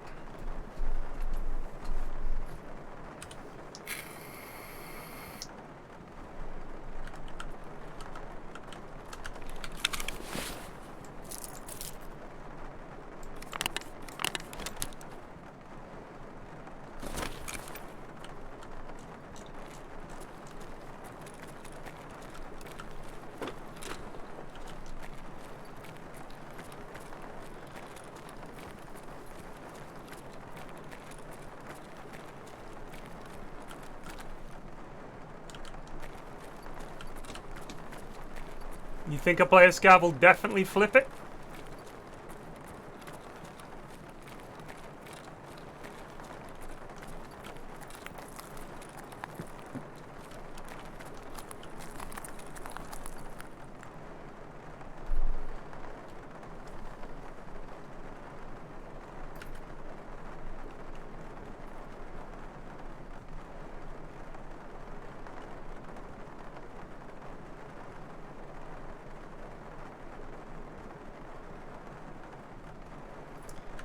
I mean, Nah, dickhead! Earl_TJ just resubbed for 16 months. Thank you. Rat Jam.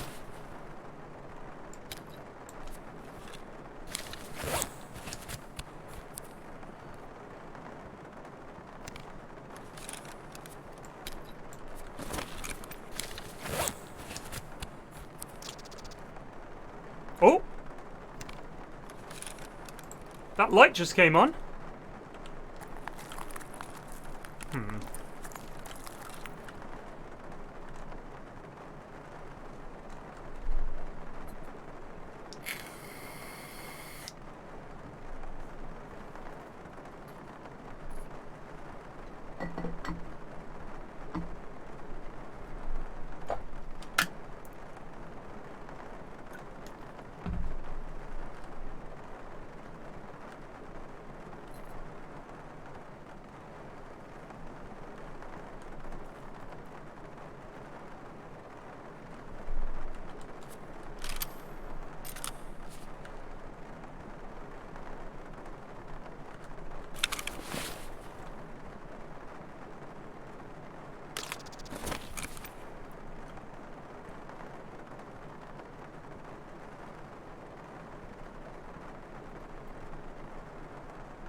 How can you just scav on? You won't know which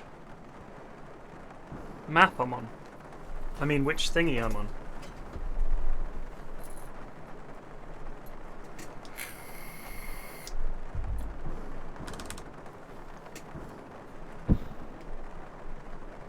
That sounds like new arrivals.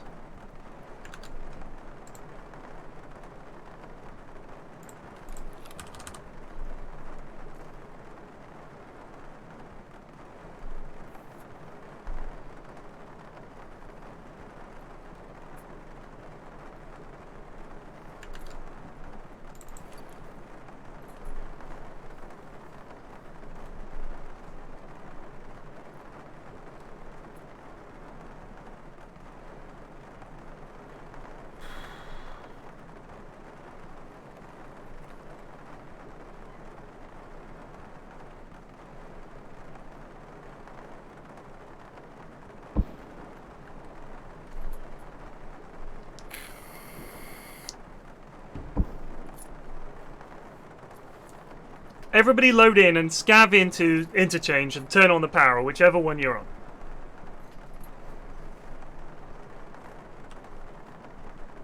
The HUD bottom left shows whether I'm crouching or not and how tired my arms are.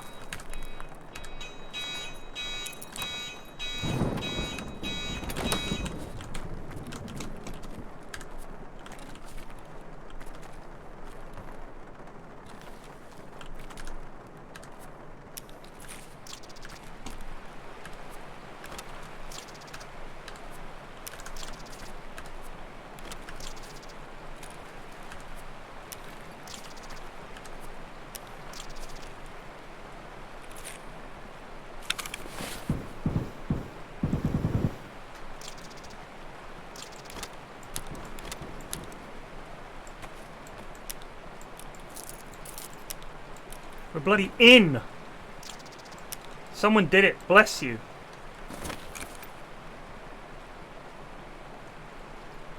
No LEDX though.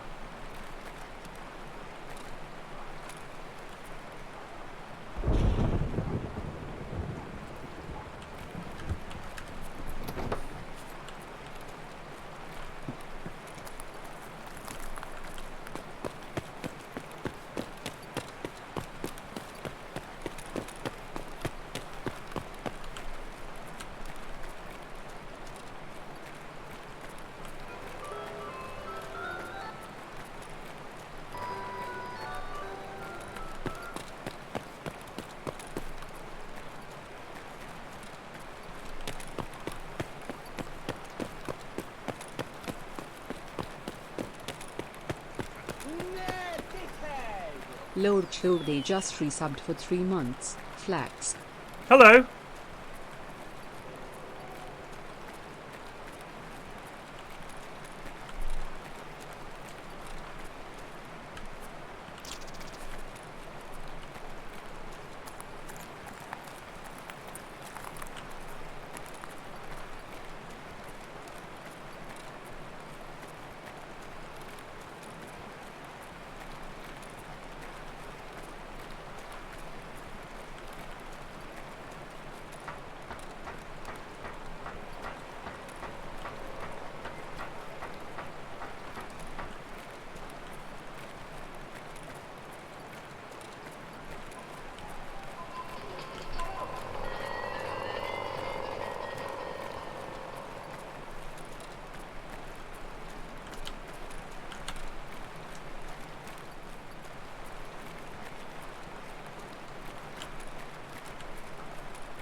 Yeesh.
No, leave me alone.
I can never remember where the hell the actual extract is. I think this is railway, right? Or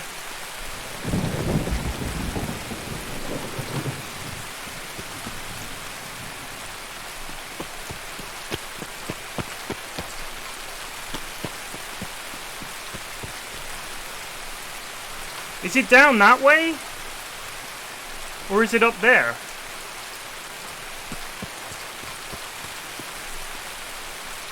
It's down that way, right?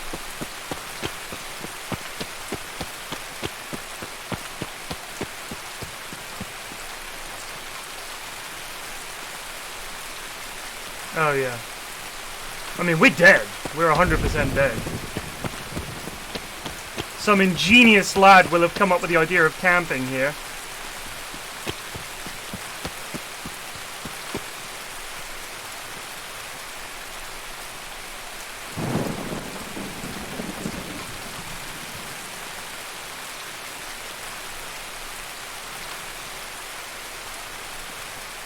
Huzzah!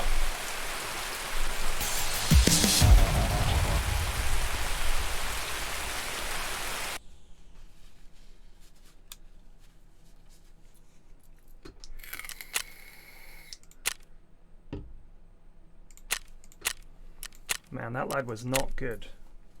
Got killed by a lad with a gratch.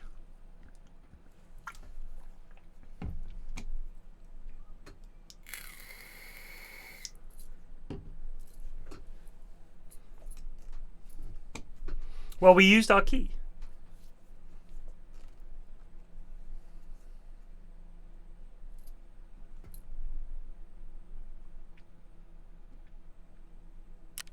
Luckily, we just sort of ambled up to the tech store, and there was no one really paying attention to it. It's pretty funny. All right, so we got some pretty good stuff here. This is all handy things.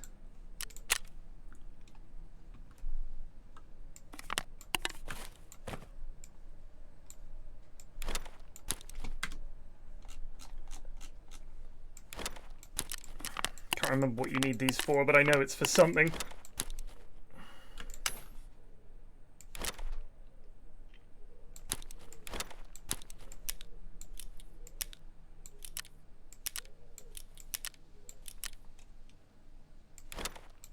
Sorry to be so specific, but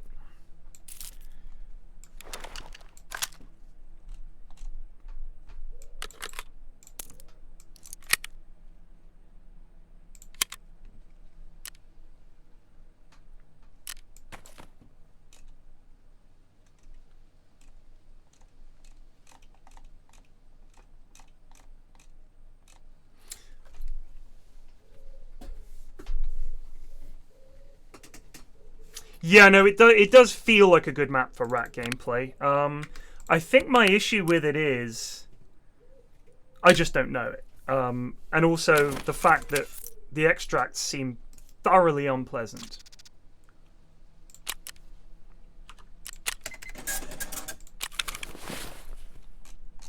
Like, it's like, oh yeah, the extract is easy. You just run in the open for absolutely ages.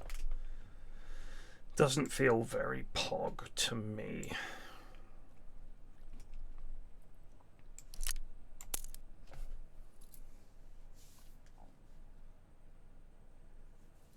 I have a lot of backpacks in my backpack stash.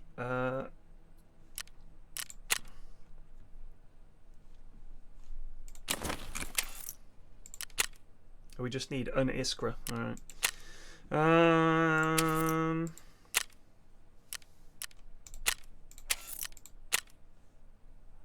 Find hidden water in the dorm. That's what I need to do. I've got a really upset stomach today. Find the place where the messenger hid the item. That's the thing I need to do on customs. I haven't got any from him yet. I can't do this one yet because I can't get the bits I need. I need level 15 for his task. And I need the Iskra for him. Oh, and then I think it's stash them in a place, right? Yes, I think you can make AP20 rounds with that. Let's just have a quick look in the hideout.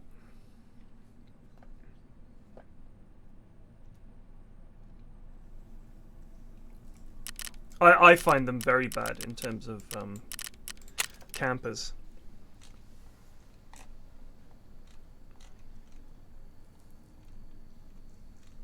I mean, we don't have workbench level 2 yet, I guess. We need illumination level 2, for which we need 14 light bulbs. Noted. Oh god, my fucking stomach is killing me.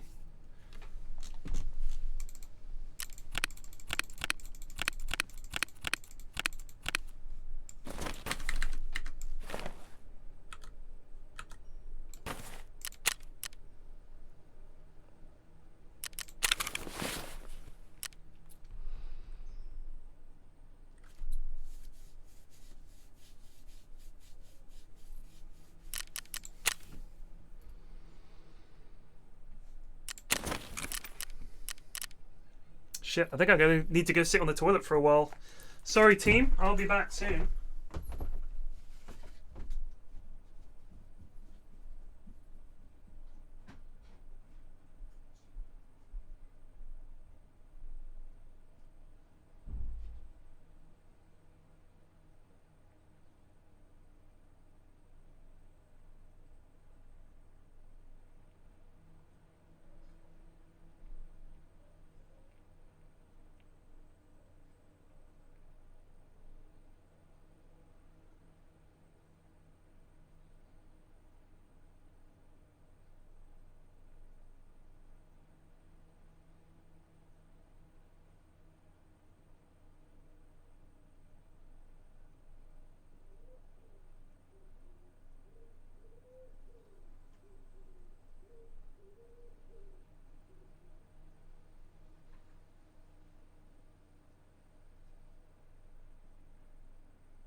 I'm not interested. Thank you.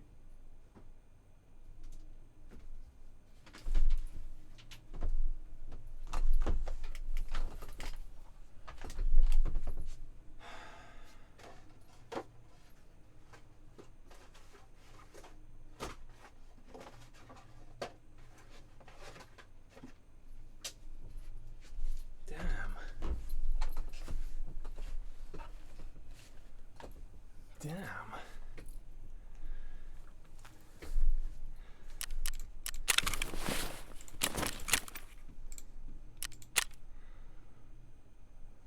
Oh, let's find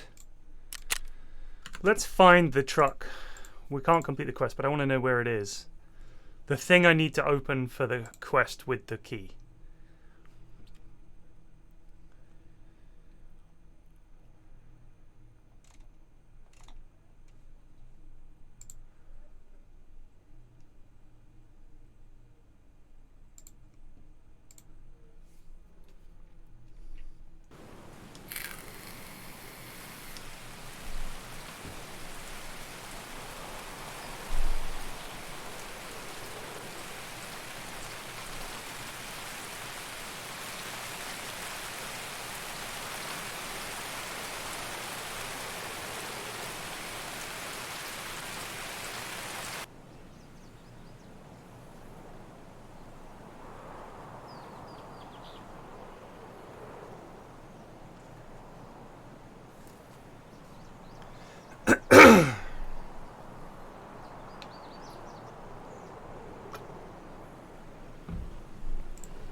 Spilskinka just resubbed for 51 months. Why, thank you. PFlax. Hello. 51 months gone by quick.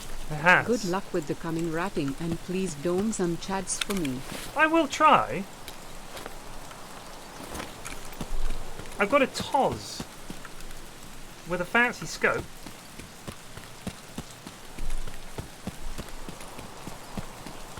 We're on the 30, whatever it is now, the 30, the fancy one. 3080, 3090, whatever. The Founders Edition.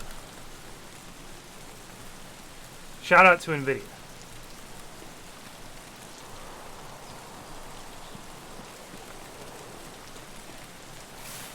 They gave it to me in exchange for the souls of any future children. I have no plans to have any more, but if push comes to shove, in exchange for the graphics card, would be tempted.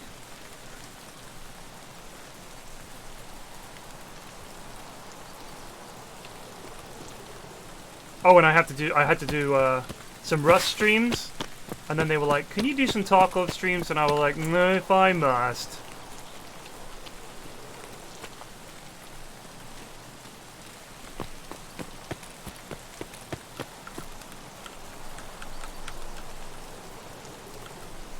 Вот петух.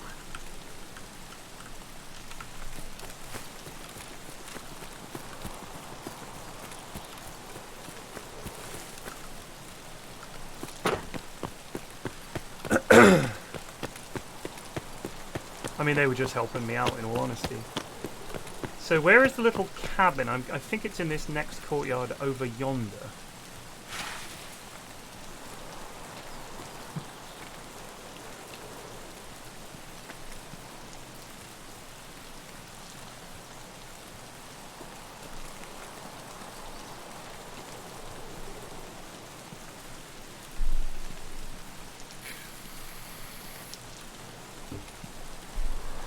New scav meta is it's fun. It is more fun than just shooting them and taking their stuff.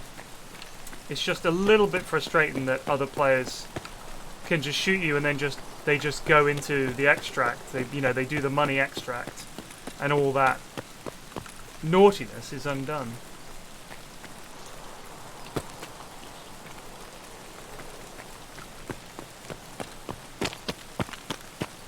Now, it's not that one, obviously.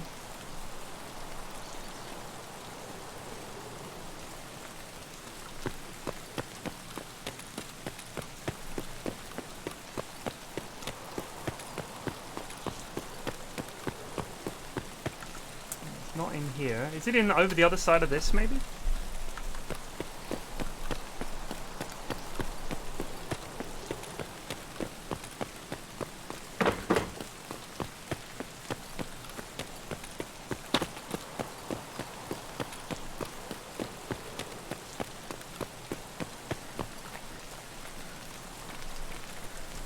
No, so I'm not doing a quest at the moment. Well, I mean, I am, but I'm playing as a scav here because I just want to find where it is I'm meant to be going, so that when I do come in to do the quest as my PMC, I know where I'm going. I've got the key, the unknown key that you get off the dead body. I just need to find the little house where I'm meant to go. I think it's in this courtyard over here.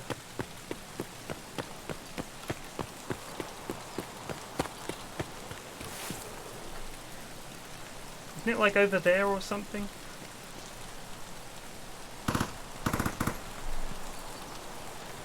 Yeah.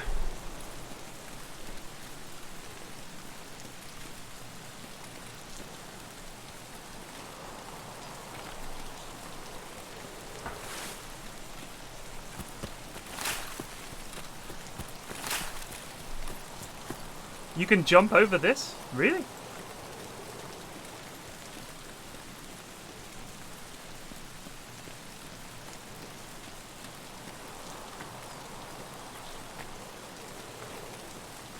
You have to jump this way?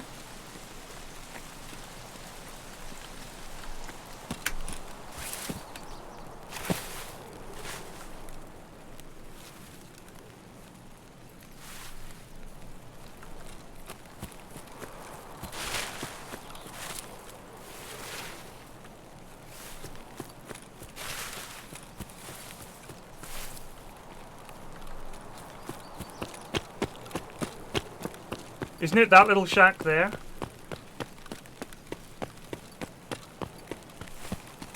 Isn't it this shack? This is it, right? Okay.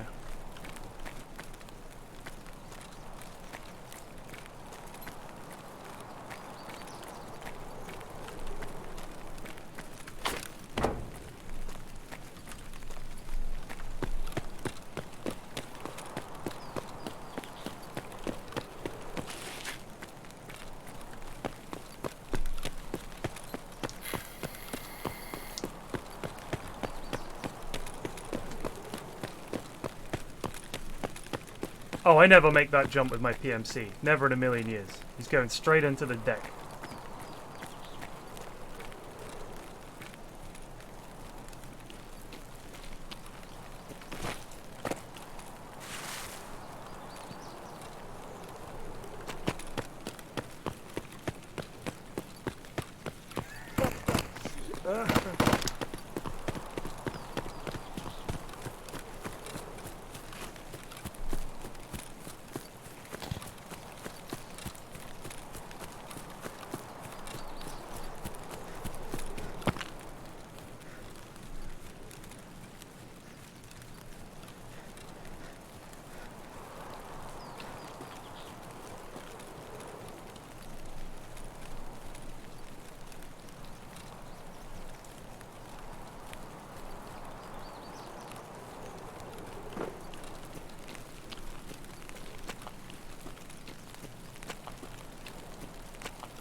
И хуй мой танцевал чечетку. Бивая янь в ноги инь. Остынь, остынь. Шалава!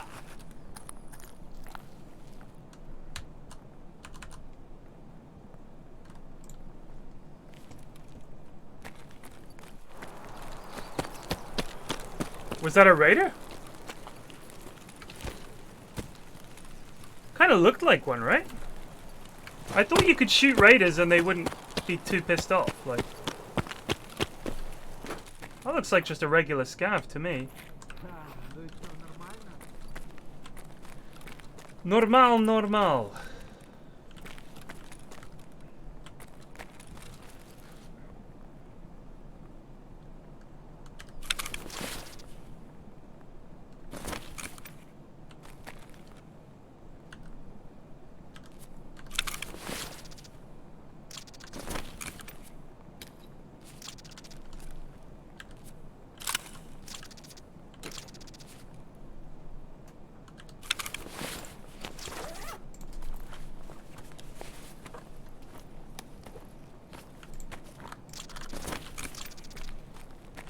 Oh, we may as well leave.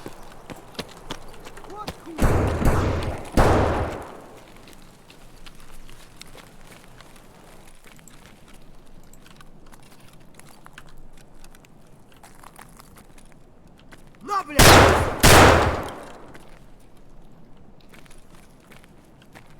This guy's crazy.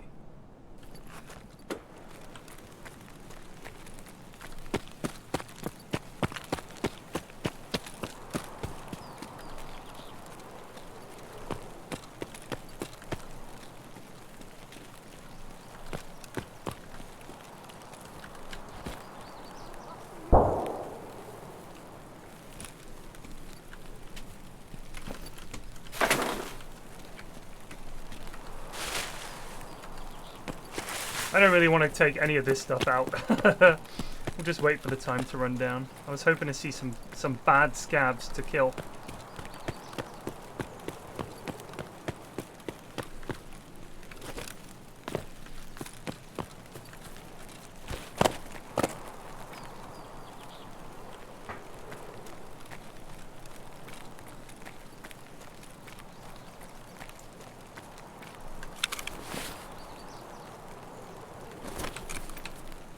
See how accurate the TOS is.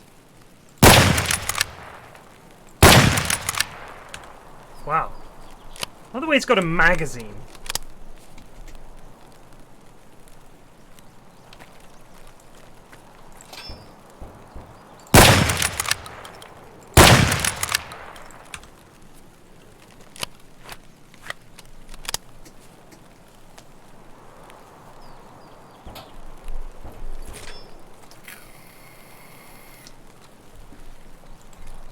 Is he shooting at the sniper scav up there, you think? That's what he's shooting at. Look. From there. He's shooting up there at the sniper scav.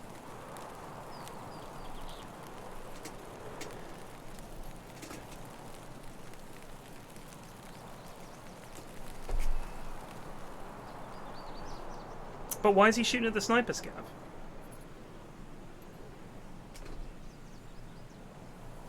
It's the way he stopped to drink some pineapple juice or milk or whatever it was he was drinking. Ah ha! Brilliant! Bang, bang, bang! Sylvester C-Sharp, MIA. Rest in peace, Sylvester.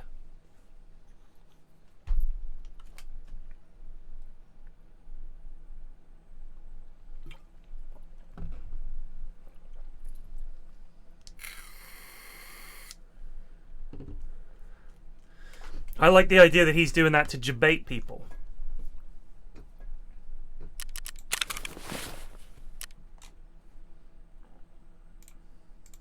You need this for something, don't you? Can you actually use this to bring people back to life, or is that, am I being silly?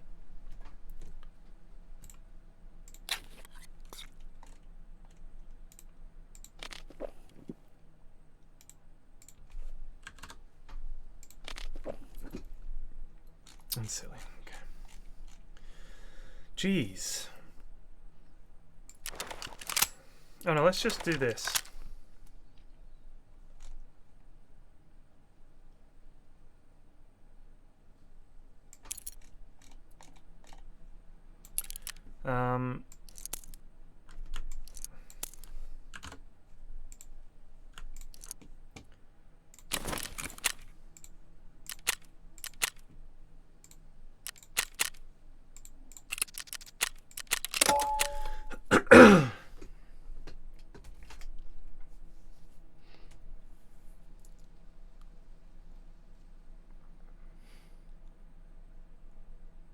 I would hate it if you could revive downed allies. I think it would make it so hard to deal with groups.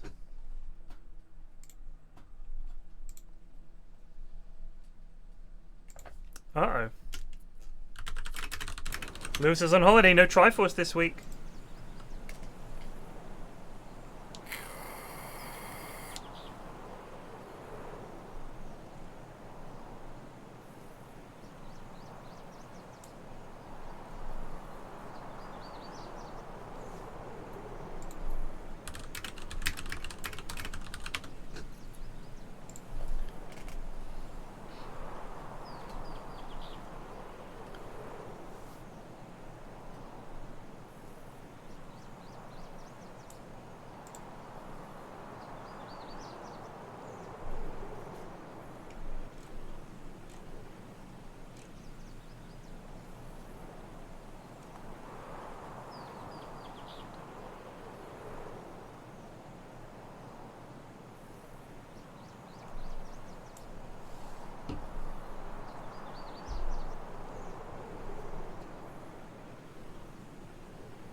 Why do I follow Yo Sushi? Unfollowed.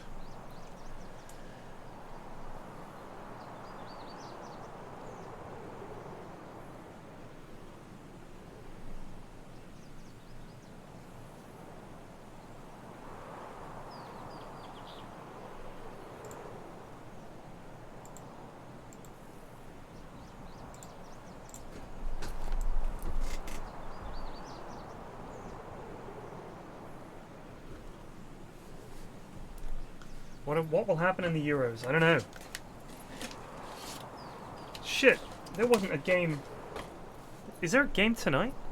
Or was it? I haven't missed a game, have I? Oh no, it's on Tuesday.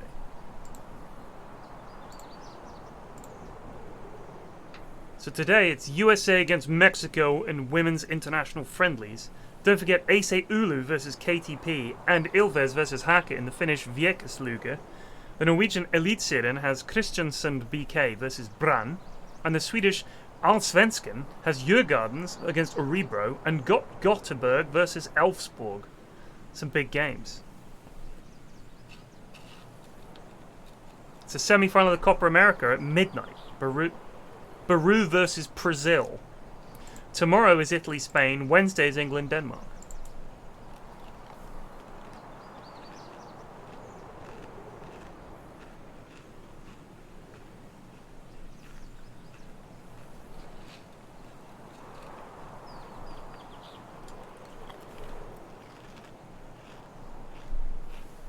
I reckon Italy are going to win the whole thing. My gut says that we should beat Denmark and then lose to Italy in the final. That's what I am predicting, and that's what I'm ready for. If we lose to Denmark, so be it. Gives me someone to root for in the final. I'd love to see Denmark win it. But I could imagine us losing to them. But I thought we played really well against Ukraine. And I think we're getting better as the tournament goes on. I think we've got a decent chance. But I can't imagine us beating Italy. They're too... The only thing that would help is that Chiellini and Bonucci are both quite old. They're not young, you know, they're not spring chickens.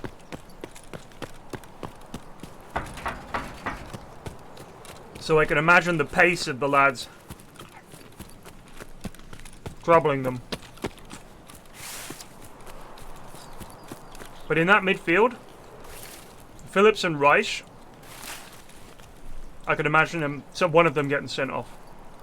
If we beat Denmark, Declan Rice sent off on 25 minutes, England under the cosh, Italy scores straight away, we go to bits, let in another one, score some breakaway penalty, lose 2-1. That's how I see it going down.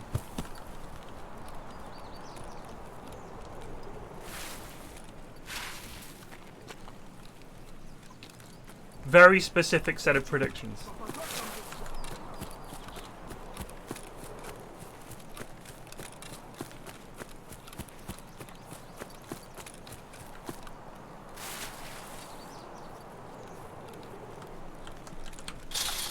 Oh my good god.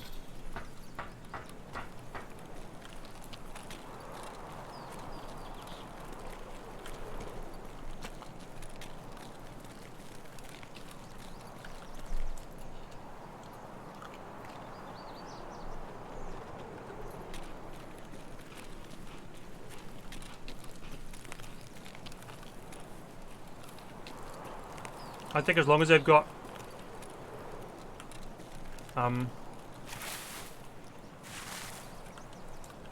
their centre backs. That's it. I mean, Donnarumma is a great goalie. They're just so good defensively.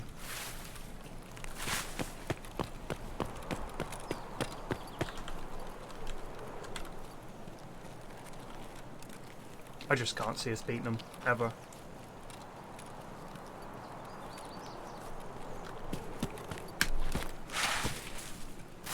Get fucked, haters.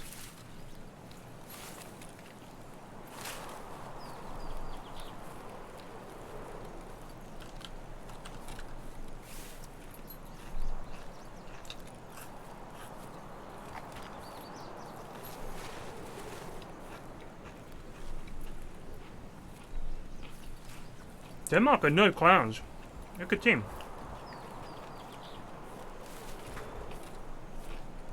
And they've got incredible togetherness, and part of it is what happened to Ericsson, I think, gave them a massive boost.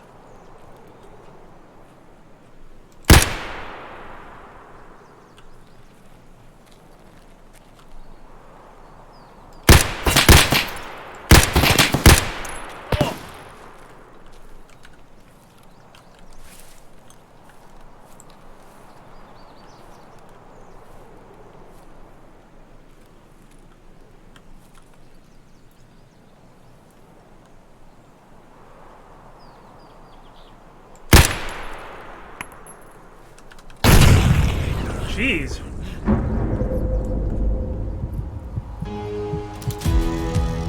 Couldn't run.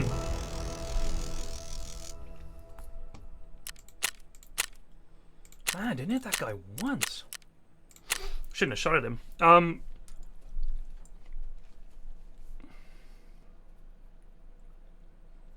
Yeah, I don't think population matters at all. The Netherlands has a great team, has done for ages. Portugal, not a massive country. You know, it's not like you could say... I mean, Russia has a huge population and they're not very good, are they? China has 1 billion plus people and they're not very good. These aren't huge countries, but they're footballing countries, you know? Football is a big thing for them. That's what it's about. In my opinion.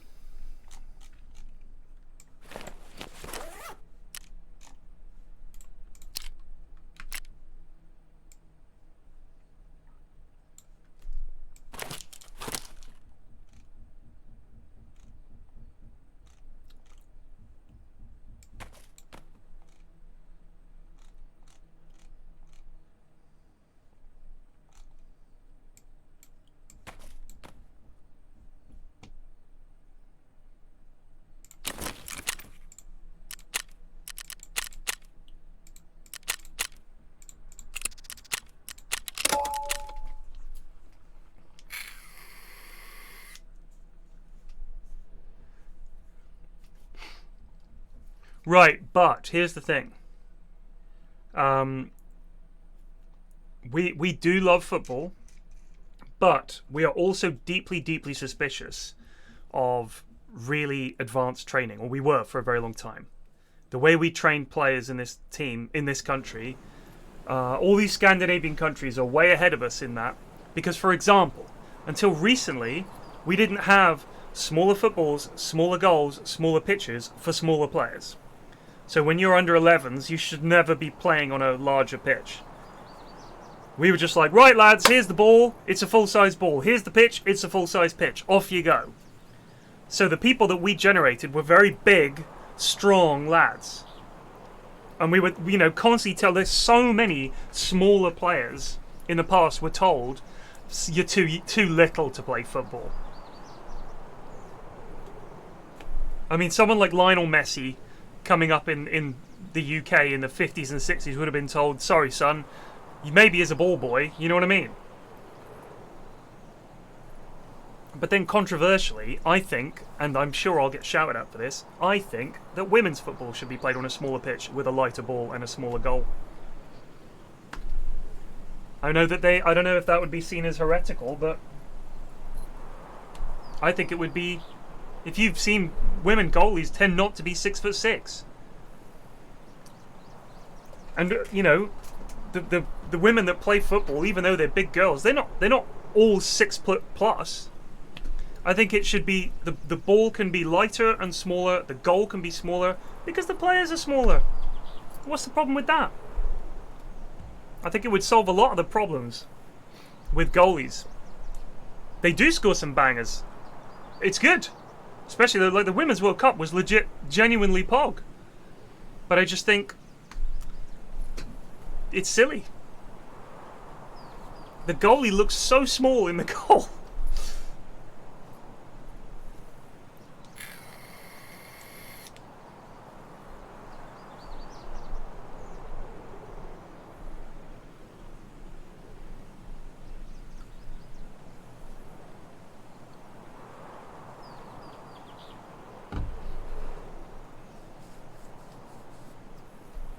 I think the resistance to that is that if you have the women's game has smaller pitches, smaller goals and everything, clubs will be like, well, we're not going to do that because we don't have to have 2 sets of goals and and redraw the lines every time the women play. That's the problem. We made it into the room on interchange, yes. Like, I think the issue would be accessibility for women's football. I mean, there are many things I love about the women's game. For one thing, there seems to be a lot more team play and a lot less individual play. Quite often when they're fouled and they're hurt, they cry, which I think is really sweet and makes me very sad.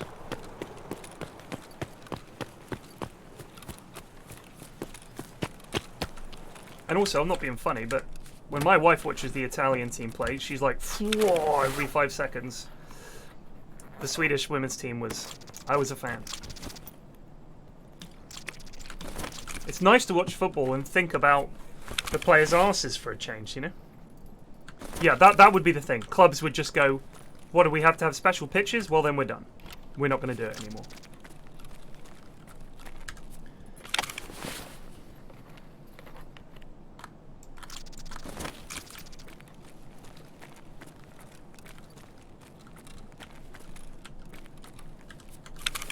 Not saying I like seeing women cry.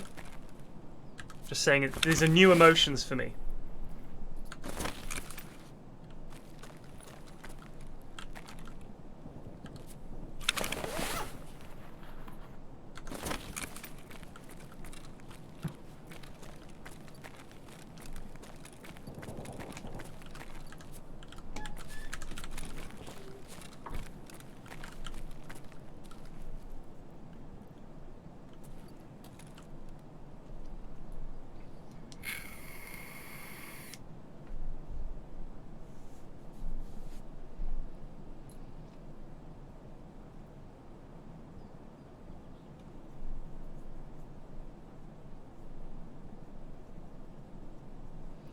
Women's players are vastly more likely to rupture their knee ligaments if they're menstruating. I don't believe you.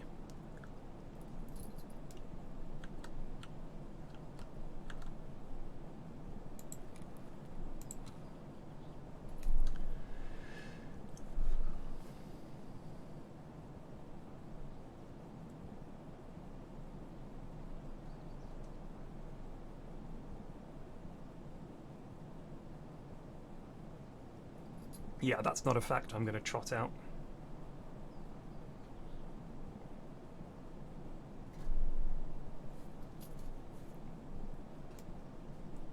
I hate watching women fight. Like, MMA or boxing. I hate it.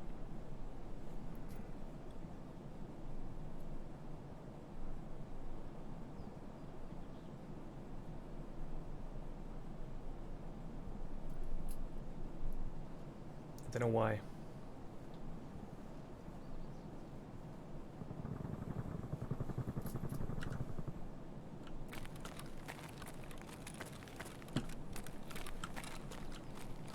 Did we come in here? We did.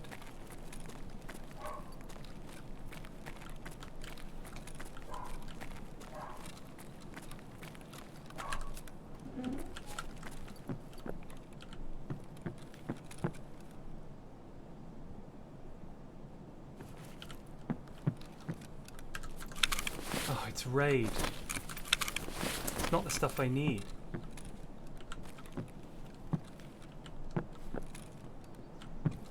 Maybe we do need it though. More than augmentin. We'll need it for something, I'm sure. Some trade or some bullshit.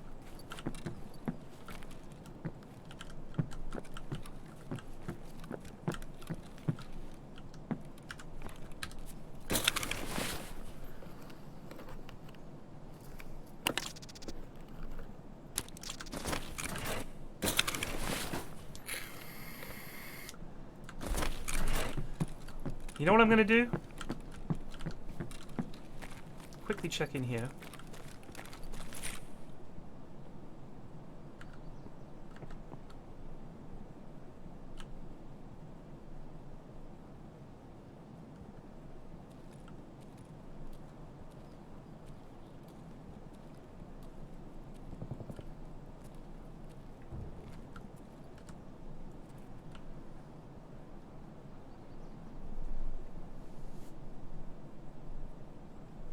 I think I just heard him open a door.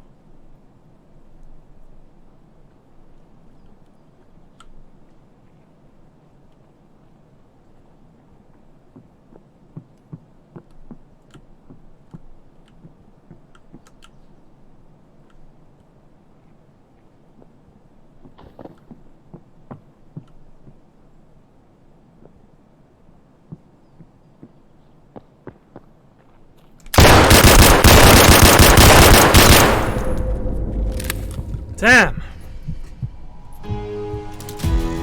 I think we were shooting too far to the left. Giovanni Falcone! Oh no, we hit him. But his armor stopped all the damage.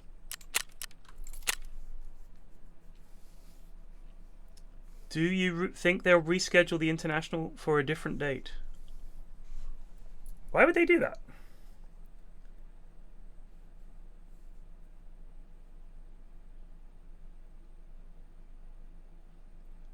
Why would they reschedule it?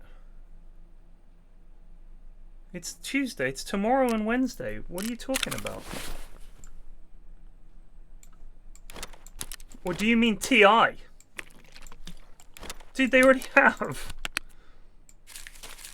I don't know if you've noticed. They've already postponed it, right? Like, I mean, it's meant to be in a month or something, and there's no announcement about where it is or anything. I'm pretty sure that they are going to postpone it. Like, how could they not?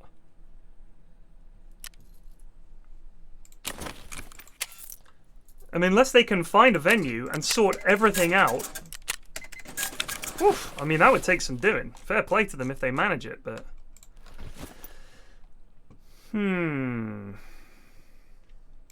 You'll do. You'll bloody do.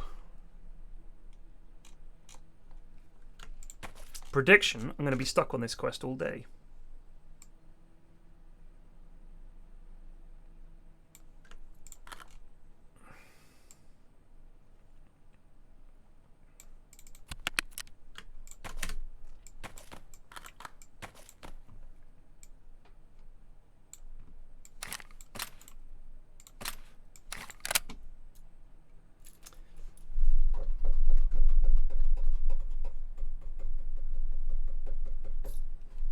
I just think, why would you want to go ahead with it? Do you know what I mean? Like, I understand that they're like, we don't want to miss it. You know, we missed one last year. We've got to have one. But in terms of having it in Europe, I would personally like to see no TI in Europe this year, because they're not going to be able to sort a good one. It's going to be kind of rushed by the nature of, you know, the situation. And that's our TI. That's our Europe TI. Because once they take it back to Seattle, I think they're going to keep it there. Much easier to do. And it's been a success there every time they've done it. Why gamble going elsewhere? So I think that once they go back to Seattle, they're going to stay there. And I think they've done this while Key Arena's being renovated. I think if they just went all around the world doing it, I think part of them is just like, let's just do it in Seattle. It's so much easier. Because, I mean, you know, China was not easy. And then for Stockholm, the problem was the visas. It's like that could come up anywhere. They know what they're doing with Seattle. You know what I mean? They're a company based in Seattle. Washington, you know, they can talk to whoever they need to talk to and say, yes, we're going to do this. And they can sort it all. They've got the connections. They've done it before. So I feel like having it in another country is a gamble in itself. Because you don't know what you're going to come up against in terms of like bureaucracy or the exact things that we've seen. So it makes sense to me for them to just do it in Seattle. And I think that they will henceforth. You know, once they go back to Seattle, I don't see why they'd ever leave Seattle again. Yeah, they could go back to China at some point. That's conceivable.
Meg McDiesel just resubbed for 4 months. Get jam.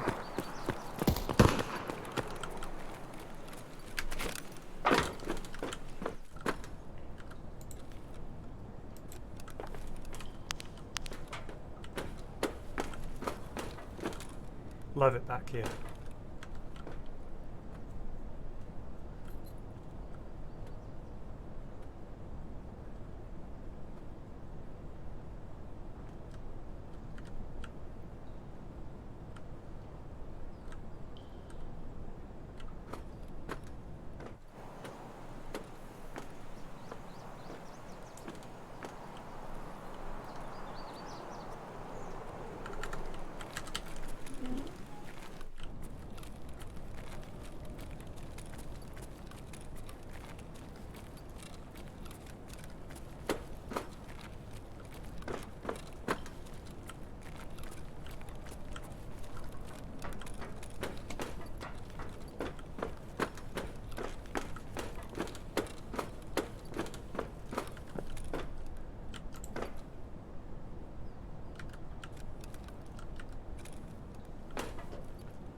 I do that every time. Ah!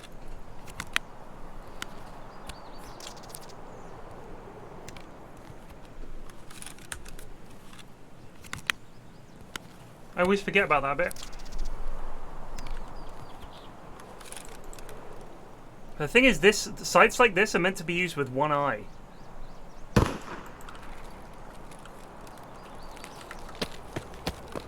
Or, I mean, with two eyes.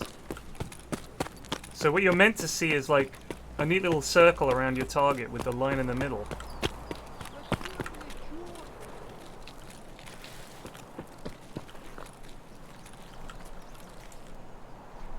Ну и чё тут?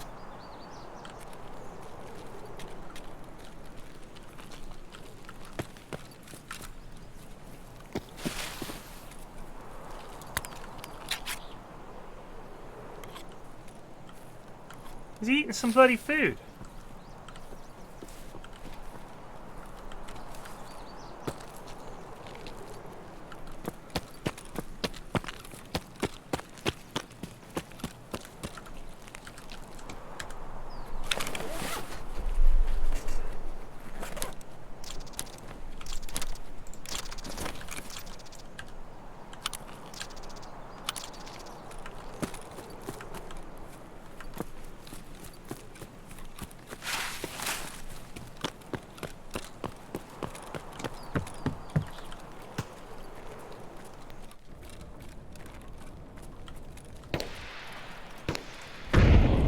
Jeez.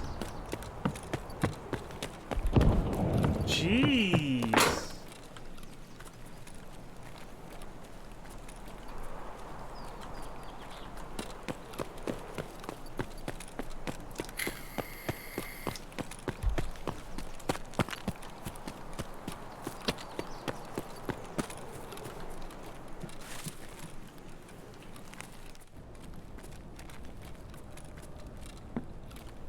Сейчас все толкну и стрип-бар. Ну и чё тут? А вот тут друган мой бывал точно.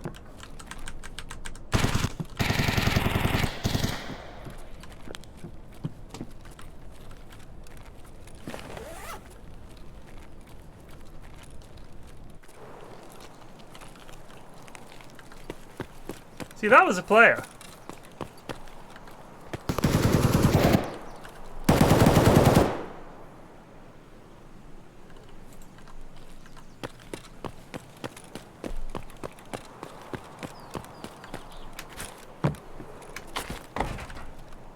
Shit, I never knew you could search these boxes.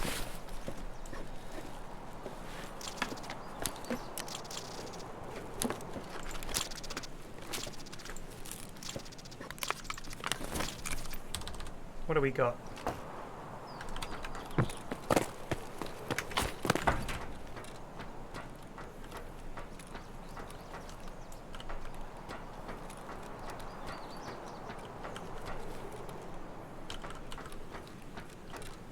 We need an iskra.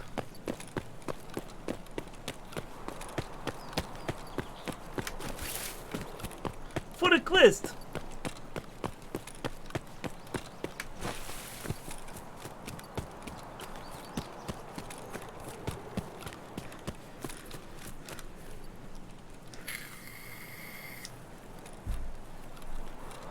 I know I didn't search the other box. Thank you, Rob. I found what I needed for a quest. I'm out. Why be greedy? Why does the AI does wiggle? The AI does wiggle. So the AI scabs will wiggle as well. Just saying. It's the standard friendly scab.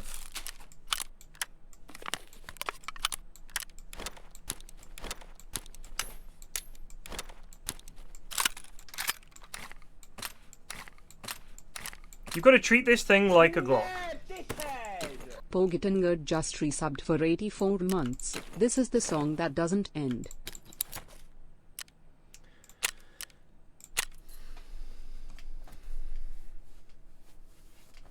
fully kitted STM9? Just have a Glock, I mean.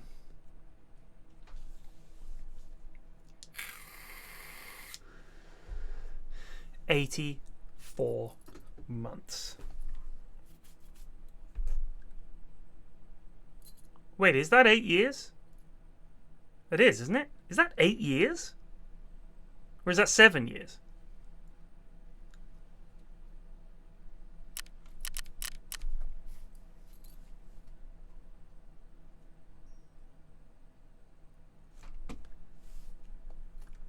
That is bang on 7 years, right? Look at that. He's got the goose crown. How come it doesn't have founder? Because you must be one of my longest term subs.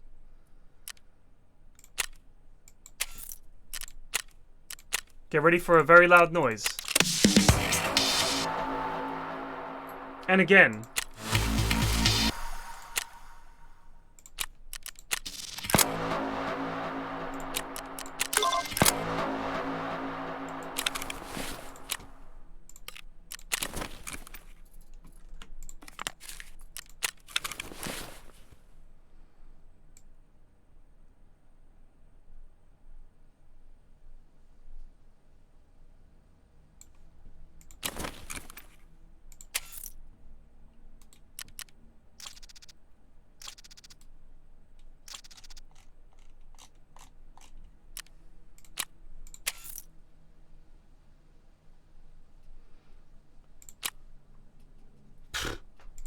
We can make them, but we haven't unlocked nutrition yet.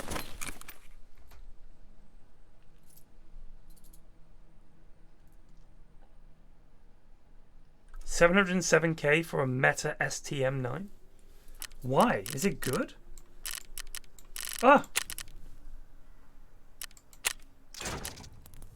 Made!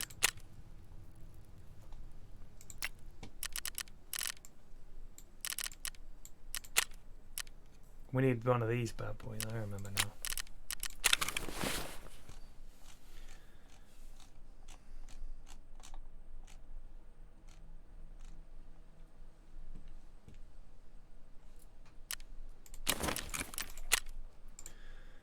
We're only making plans for Nigel.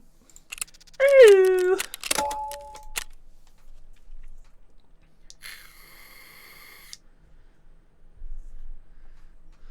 Kieran, straight in there. Straight in there. What do you want, Sips? Huh? Kieran role-playing as me. Just ask him, yeah. I mean, it's probably easier than asking me and then getting me to ask Sips. Hey, Sips, are you going to play Tarkov? Because that means he'll think I want to play with him. I don't want to play with anybody. The loot is mine! Share it with someone.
Man, I'm a very driven rat. Wait a second, Red Stripe. A dude just tried to snipe you from across the map. You waited for him to push. He pushed you from across the map? All the way across the map. He ran all the way to your first position and you killed him. I call bullshit, as the internet likes to say.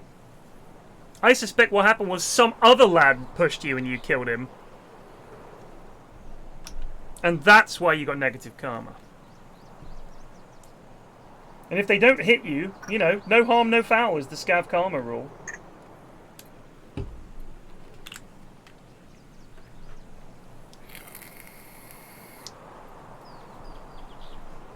Sips quit Dota because of...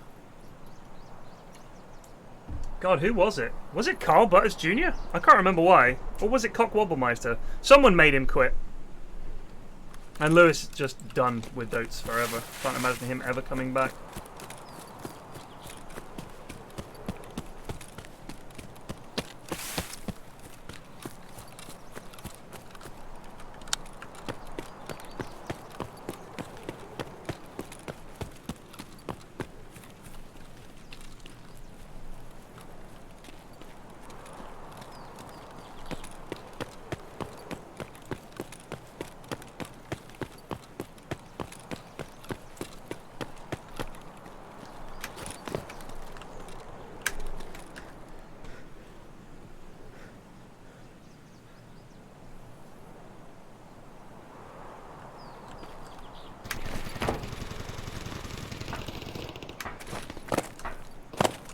Oh, knobs.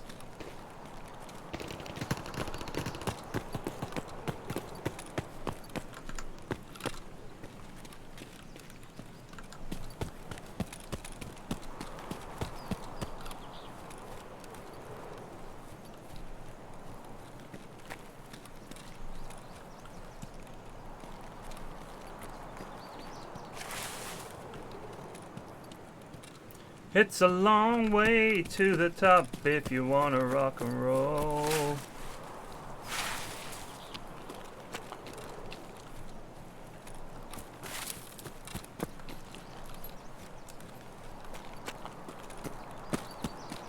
Lewis said he found that he was just doing the same thing night after night, logging in, playing the same few heroes, playing the same way with the same people, and it just got too much for his little brain, so he stopped. I can respect that.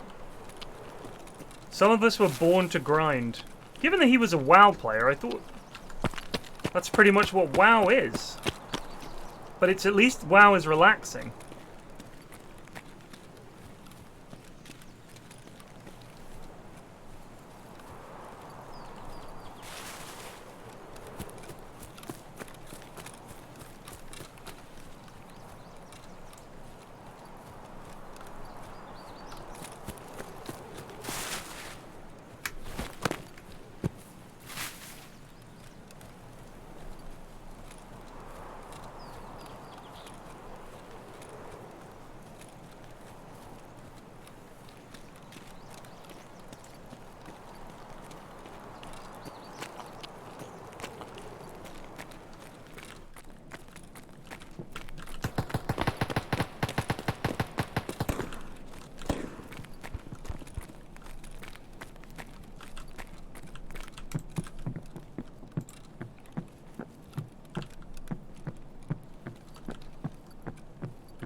Ah! He was at the end of the bloody corridor.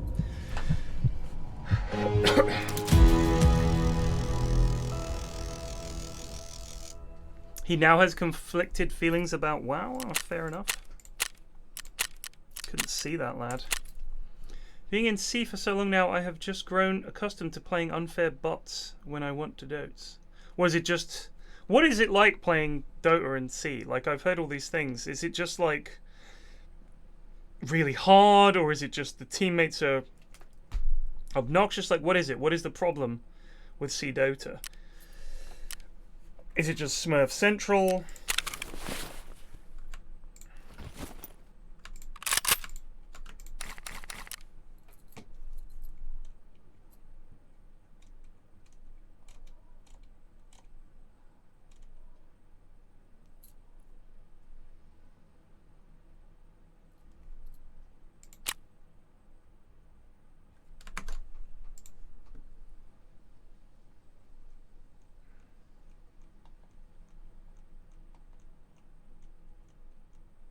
Just gonna turn Tarkov off to check my friend requests.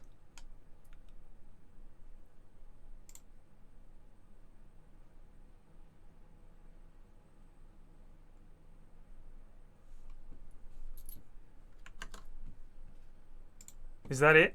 Chappie, Husek Jackman, and Joe. These are all awful.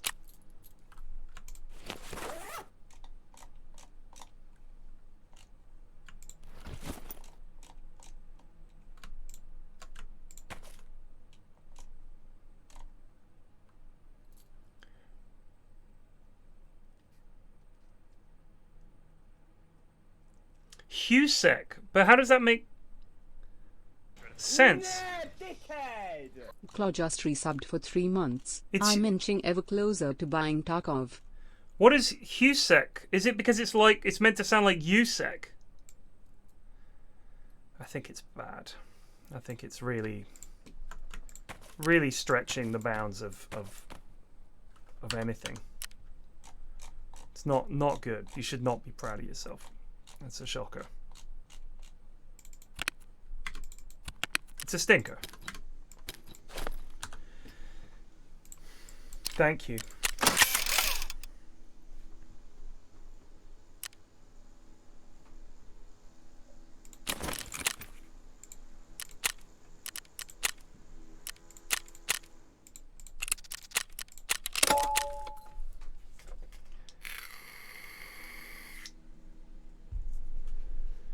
Beef Poganoff is good. Munt, yours is just fat bastard. Like, that's not good. I don't know what a viewer kit is. I'm sorry. I killed Osama bin Scavin the other day. See, that's quite funny. But the name is literally Fat Bastard. There's nothing clever about it. And it just makes me think of that awful character from that terrible Mike Myers movie. Do you think you will ever find a gem like Contradiction? No. No, I don't want you to bring me anything in-game and drop it for me. Thank you very much. The Contradiction was one of a kind. You know what? We've tried like 4 other FMV mystery games, and they're either so bad they're not funny because they're just annoying, or they're just good enough that they're not abysmal.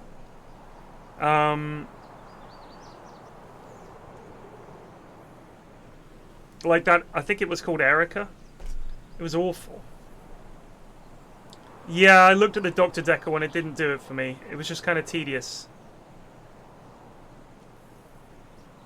I mean, essentially, if it doesn't have Jenks in, what's the point? Like, as Jenks. She's just done another Jenks. Have you ever seen one of these, right? I mean, that was what made it funny. And it was like, the fact that you were arguing with these characters and trying to figure stuff out. Decker was awful. I just hated it. I just wasn't paying attention. And that's kind of important in that game.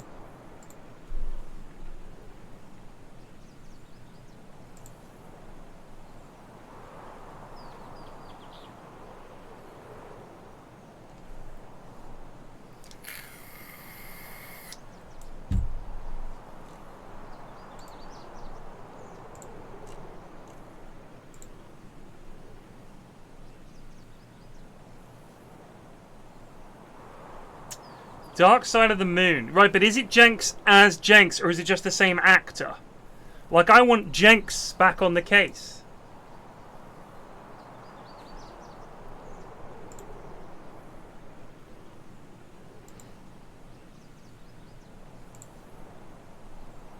A few more questions.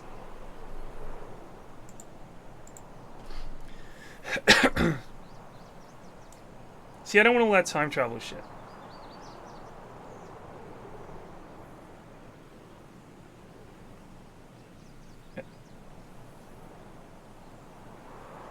Yeah, the phone booth.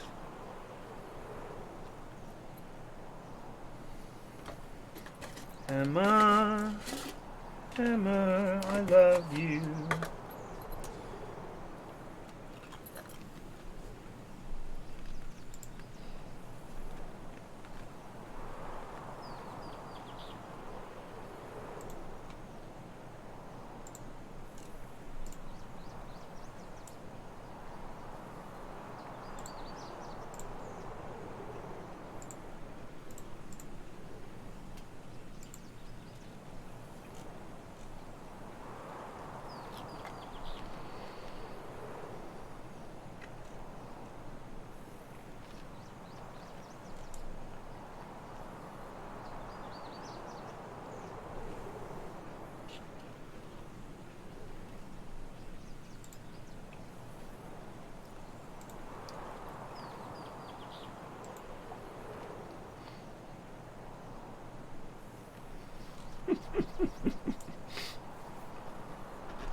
Thank you, Chip Sprinkle. I thought about it.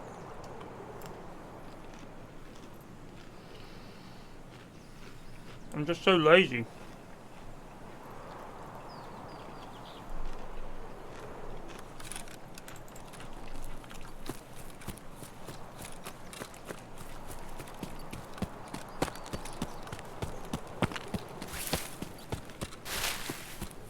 Would I recommend this to someone who is not good at FPS games? I'm not good at FPS games. And I have fun playing it.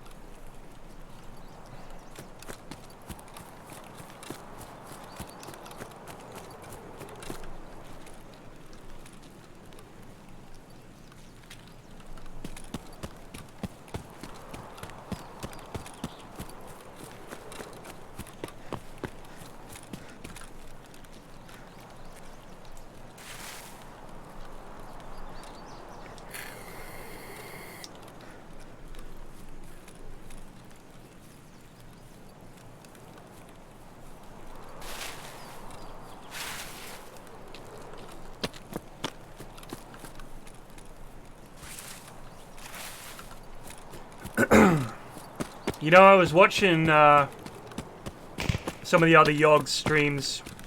I dip in from time to time. People I like. Which is, I'd say most, if not all of them. Some of their streams are just, the games they play are just so abysmal. I can't bear it. Some weeb shit, you know. But I noticed that they do a lot of like collab streams.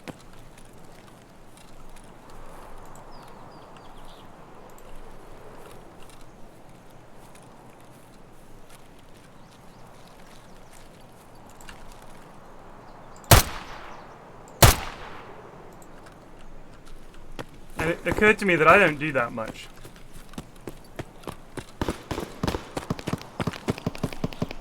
The collabs, you know?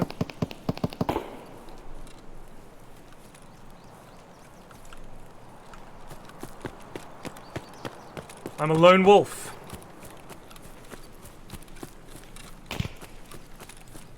Mainly because people can't stand me, but putting that aside,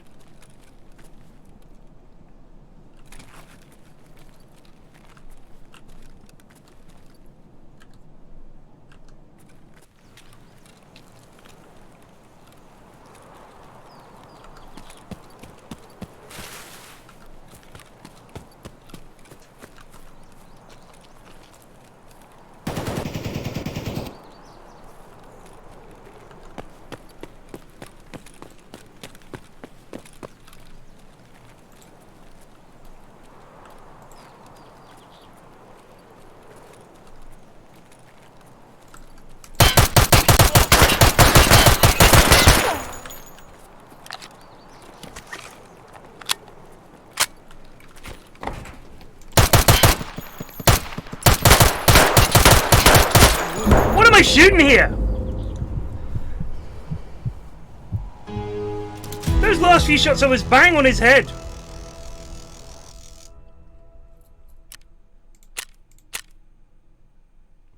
Five hits? Come on, man.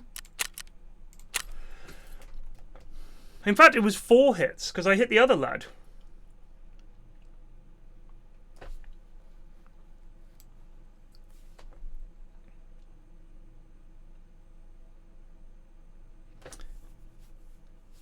No, there wasn't a second shooter, it was that lad. I don't know why I couldn't fucking hit him.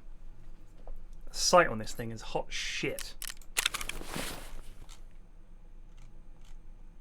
I blame the sight.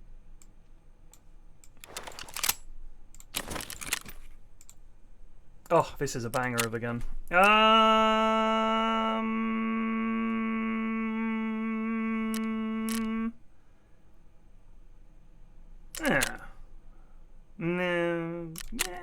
Yeah.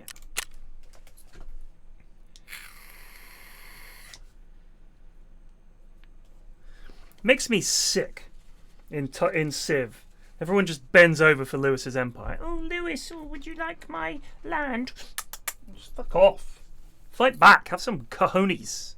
People just turtling. Oh, good science victory. Thrilling.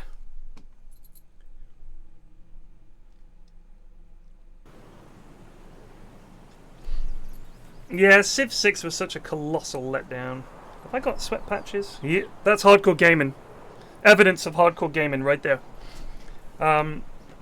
It's just like I've played a lot of Civ 5 and I've played a lot of Civ 6, and it's just not fun. What annoyed me most was the war weariness shit. What's that about?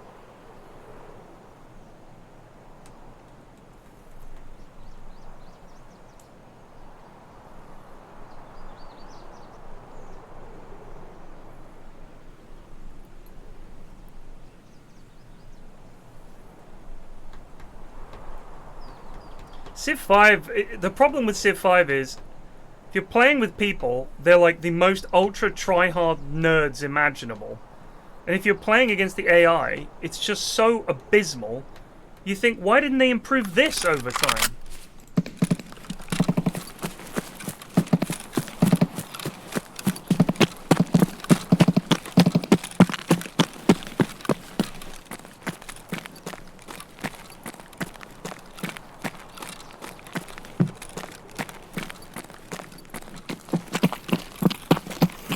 Ну ничего, скупщику все продам и заживем.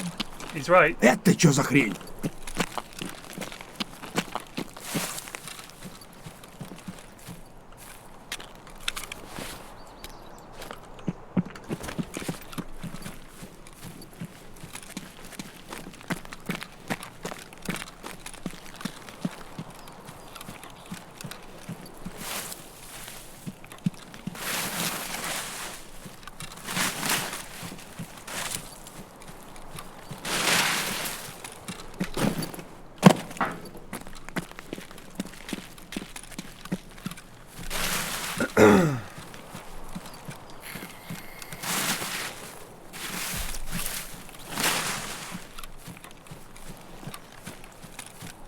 I think one of my biggest problems with Civ is that it's essentially a board game masquerading as a strategy game that's like claiming to be like, oh, rewrite history and stuff, but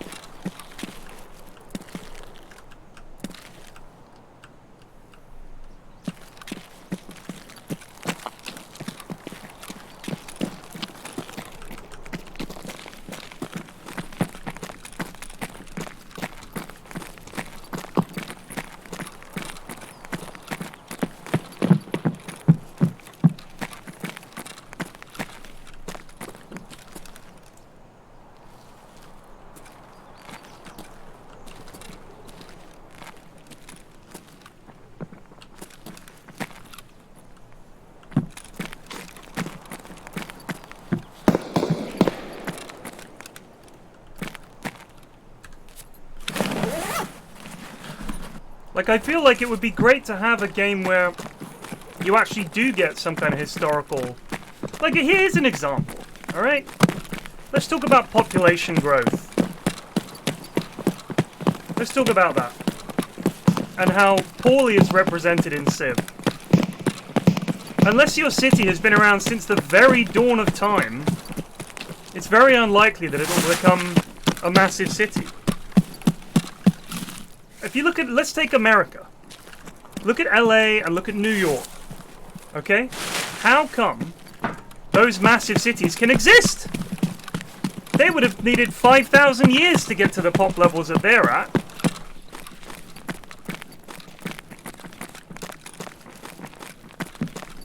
It doesn't model that at all.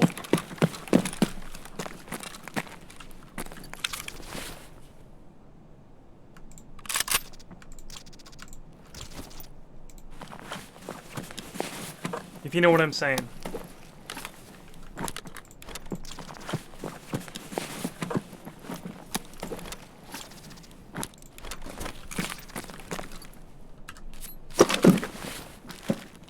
Like, it just, that's not something they've ever considered modeling properly.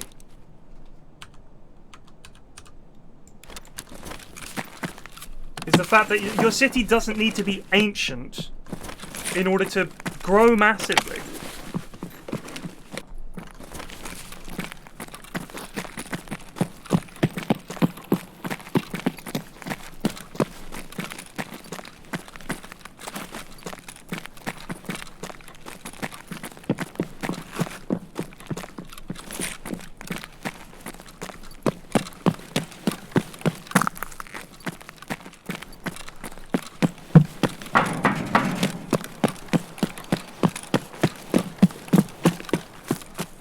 Like in Stellaris, you have immigration, right?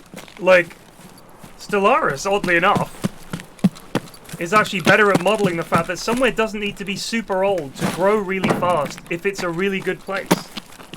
No, that's a player scout.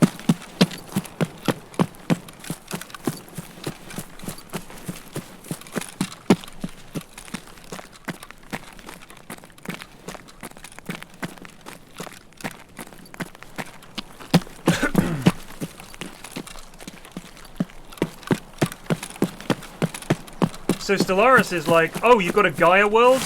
Well, guess what? A lot of people are going to want to move there. And yes, they're coming from inside your empire, but essentially that should be a thing that happens.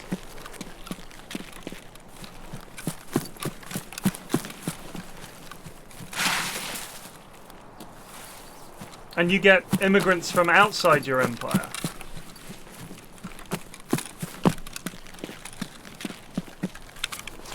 Also, I feel like once you get to a certain level of lifestyle, if you like, and technology, that should be the main thing that causes population growth, not how much food you've got. Like, I don't think that is as big a factor later on, because once you get to a certain point, food becomes so easily accessible and is transported and imported from around the world. They never cover that. So let's take Britain, for example, which has nowhere near the farming capacity to feed all its people, right? We can't. We have to import a lot of our food. Why isn't that possible in Civ?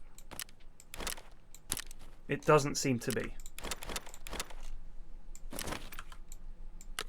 In the same way. Like, I should be able to set up trade deals with other countries to get growth and stuff like that. I mean, I think you can set up trade routes that bring some food, but it's not as powerful as it needs to be. It's not as powerful as it needs to be. There's no interconnected feel about the world. And I think that's my other problem, is that I mean, obviously there's no politics in the game. There's no diplomacy in the game. Like, it's tiny. And the fact is, you should get to a certain point where food is really not the main driving factor. Because you don't need to grow it anymore to eat it. You can import it.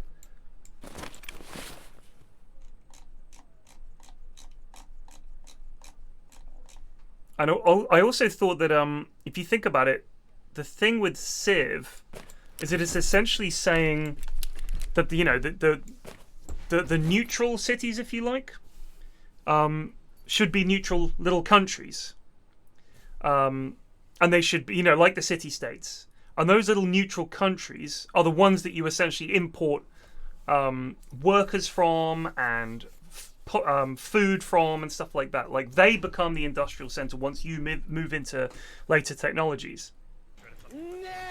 I think the 20th century, Camille just resubbed for 1 year per months. turn. Pog another month. Like, here's the other problem, is that because, like, this is one thing that, what was the game I was playing? Old World, I think it is. I was playing that on Epic. One thing I liked was that, I mean, it is only set in ancient, which is fine. Like, it's, ancient Rome, ancient Greece, ancient Egypt, Babylon, stuff like that. So, rather than have tanks and all that stuff turning up, it's just ancient. And you have to get a certain score by the end of the game, 200 turns, and then whoever's on top wins. And it's good. Like, it's nice. It's got some elements of Crusader Kings in, where you have a family and you have to keep various factions happy and stuff like that. But it's not like super focused on that. It's like, it is a lot like Civ, but building your cities and expanding them and stuff like that is a little different. It's a little clunky, I find, at times. Didn't completely understand why some things weren't working, but But it was decent, you know. It was decent, and I thought my favorite part of it was, hang on, what kind of mag is this? P226.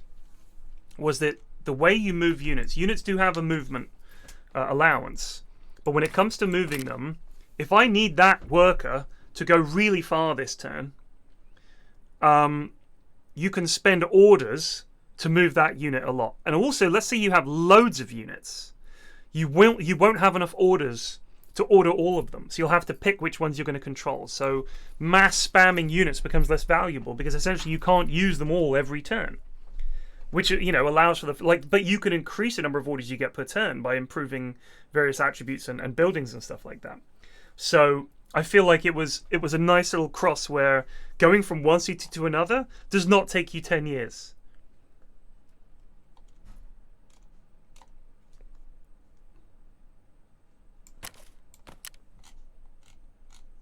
Let me just go check everything's all right with the building.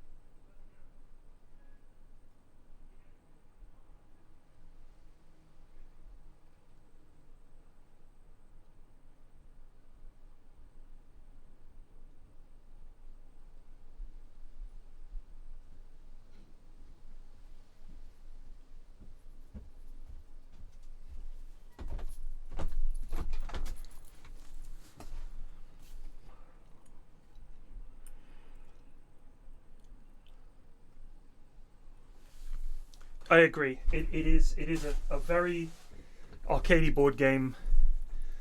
But the weird thing is, then I would expect it to be more fun, to like the battles and stuff like that. But it feels like such a grind. It feels like it punishes you for conquering stuff. And certainly an old Civ, the whole point was that, you know, the way you expanded your empire was war. Whereas now it seems to reward you for having a very small empire and focusing on one thing from the very beginning and just kind of cheesing a victory that way. Like if you go for science, you just, okay, then I'm going down this tree and I build these things in this order and that's it. Because war is so hard.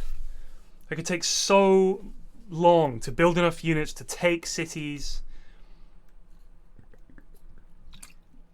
The upkeep and all the rest of it, it's so much that it's really hard. And if you're focusing on science, you can also have the best units to help you defend and stuff like that.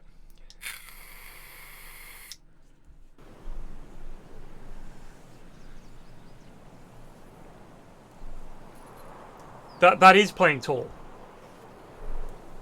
Like, you should just have a few mega cities. And having a large empire is automatically, you know, it never feels as good. And the time and resources you spend expanding those cities, it seems to take much too long for it to be worth it.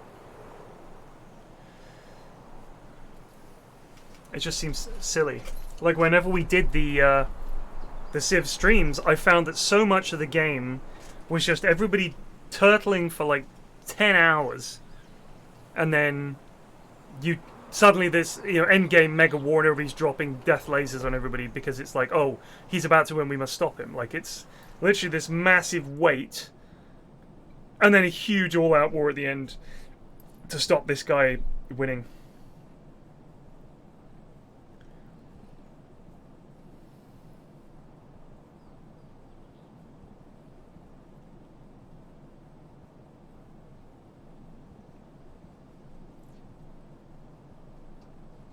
Yeah, and I mean, that's the thing. If we're recording a video and there's like 6 of us, I don't want to knock someone out of the game.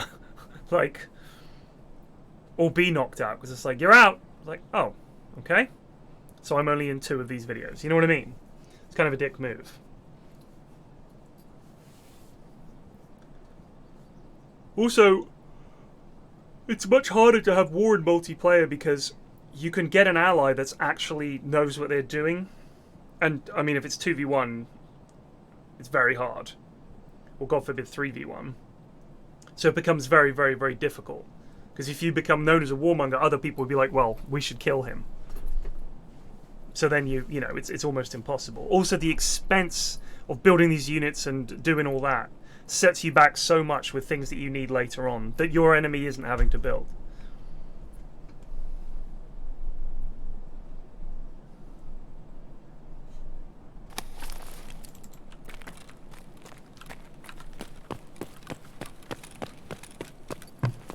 Oh, we're here.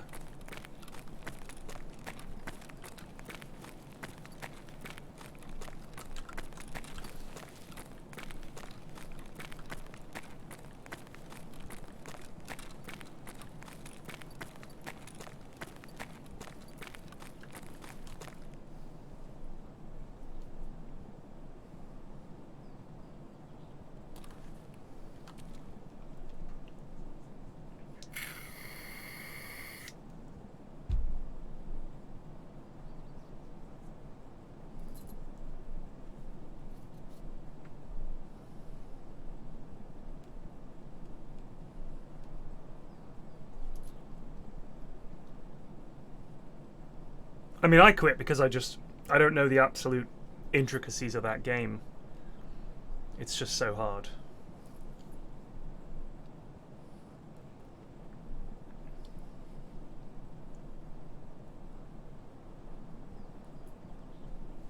I like Stellaris. Although Stellaris, my god. It's very easy to just find yourself at war with a fallen empire that's next door to you. You're like, GG, you know, it's like hours to get to that point, and then things are going well, and suddenly you're dead. But I think there's kind of a story there. So I had quite a good Stellaris game recently. It was going well, had a nice little empire, fought a guy and knocked him out. You know, things are going well. And then the fallen empire that was my literal neighbor, like we boarded them on 2 systems, and had been chill up to that point, went to war with the other fallen empire, and I had to choose sides. And I either went with the guys that were my neighbors, or I tried to stay neutral, in which case they were just going to attack me. So they were like, came to me and were like, you're going to be on our side, right? And I was like, yeah. But it turned out to just be me and them. Everyone else went with the other guy. So I was at war with the entire universe, apart from me and this one fallen empire. And the problem with the AI in Stellaris is they go, we're going to go after this guy, and they send all their lads over there. Oh! And you're holding the line against stacks of fallen empire units, stacks of all the AI that's sending their lads to help out.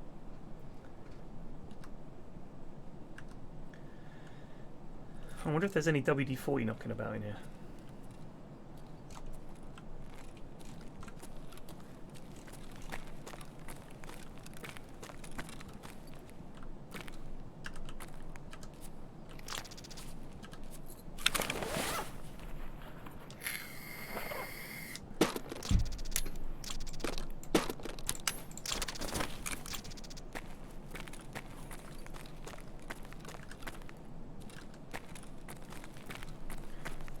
Fucking duffel bag full of petrol.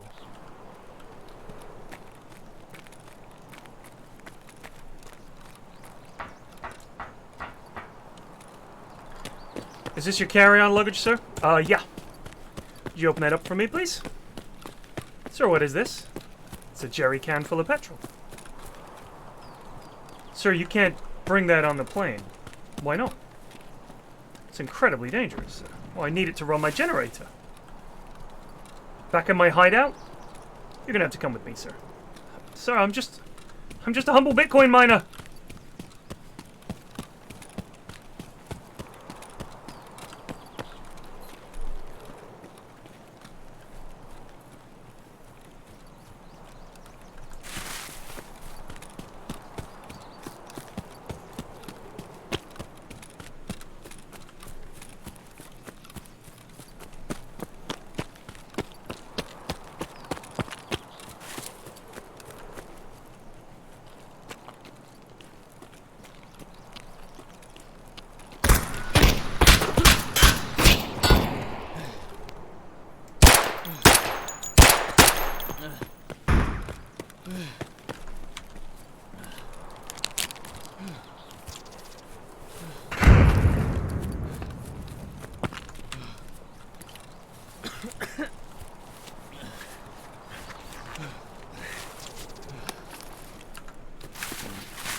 We're dead unless he's got a bandage.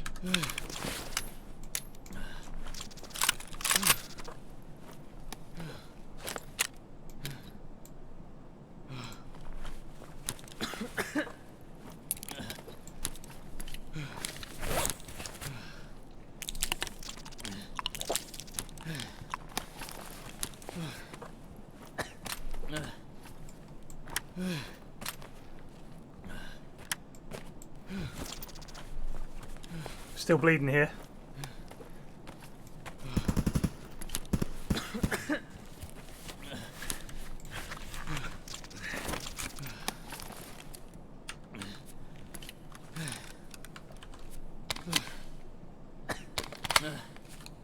Oh, he had on burst, bless him.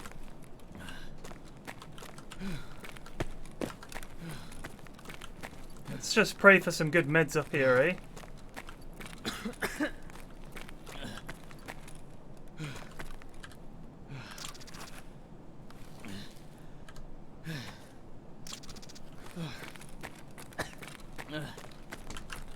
Oh, that's handy.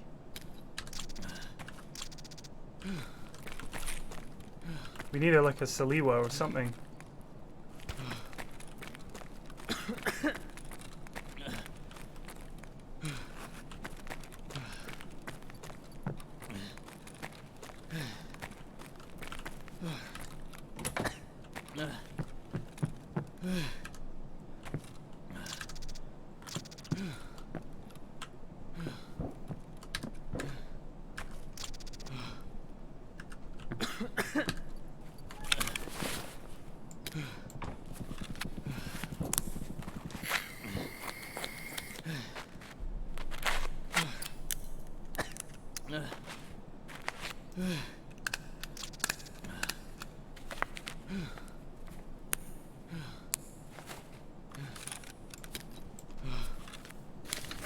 Don't worry, son, I got you.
Ooh,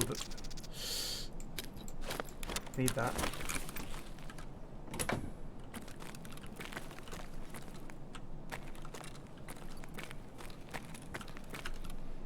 Now then.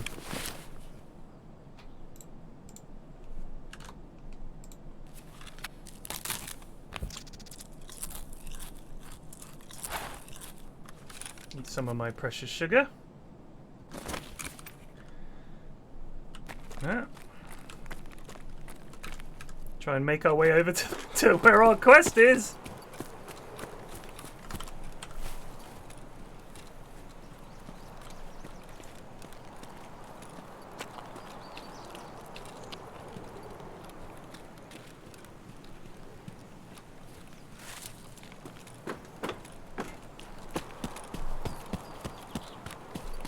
Oh, I do have a syringe, but you need one for a trade. I think it's for an Iskra lunchbox. Oh my god, I must have walked right past him.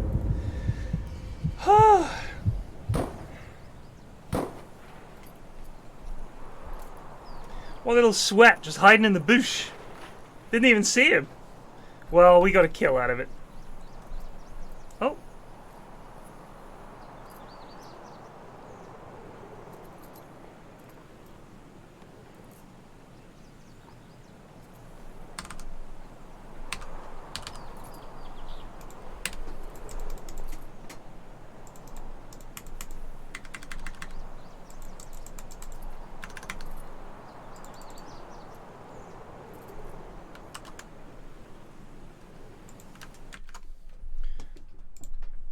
And end process.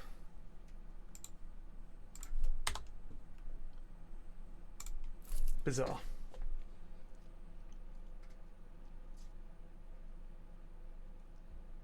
It'd be funny if, like in Rust, where you can come around, if you're just knocked out, like a headshot just knocks you out and you just wake up. Spartacus Mills. Spartacus, this is huge history happening, isn't it? It's bigger than that, Chris. It's large. I mean, if you've got a history book at home, take it out, throw it in the bin. It's worthless. The history books now will have to be rewritten. What will they say? They'll quite simply say, John Major punched the Queen. Everything else will be a footnote. A push for time. Can you sum it up in a word? No. A sound? Spartacus, thank.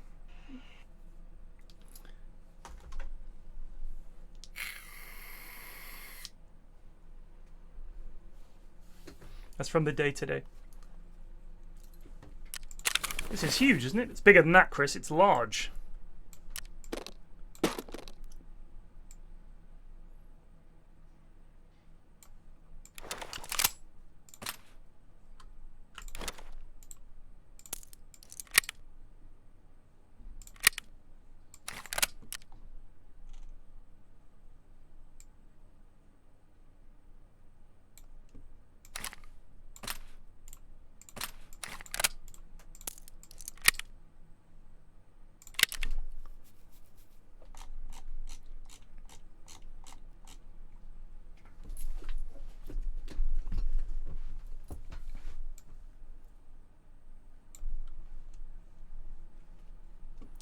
I'm pressing it. I've done it. I've pressed it. Wish I hadn't.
Much better.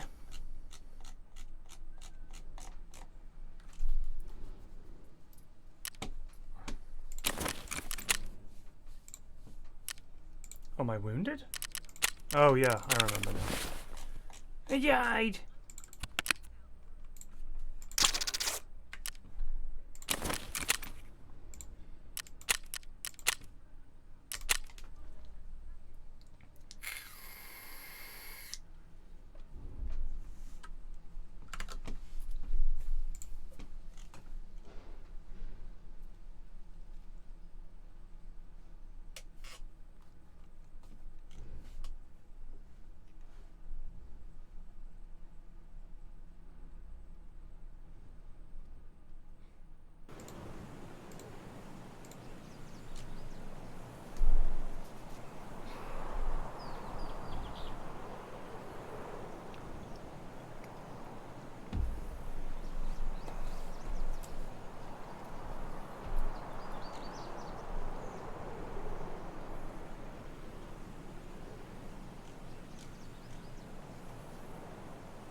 Zwisted just resubbed for 4 months. New RimWorld DLC should be great. Is it? Yes, I'm just looking at it. I've just noticed it. How did you know? RimWorld Update 1.3. Announcing Update 1.3 in the Ideology expansion. Wow, 15 months of improvements. There is a new pens and fences system for animals. Now animals are more productive, with more focused roles, but some of them need to be kept in fenced pens and led around by your trusty farmers. Gives a colony a more raunchy look and feel, as opposed to just having random cows always wandering through bedrooms. You've also got egg boxes and a new straw matting terrain to build true-looking farms that can actually work. Search bars all over the interface, you can type in the exact architect menu, stats, dialogue, blah blah. Faction goodwill system is reworked so neighbours keep a record of what you've done and why they feel the way they do about you. Enemies will now use a new style of breach raid. They'll bring special wall breaking tools and tunnel into the side of your base instead of using the main entrance.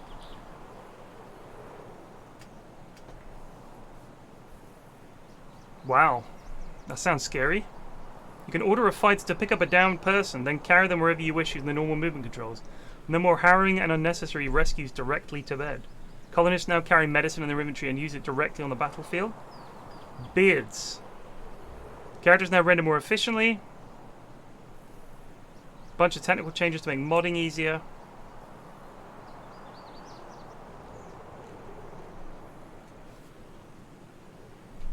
Quest category that presents a sort of Indiana Jones roguelike type challenge of breaking into ancient structures and facing unknown dangers. New dryad creatures who have symbolic relationships with special trees who can be controlled and grown in different castes to do different things. Good lord. I haven't played RimWorld in ages.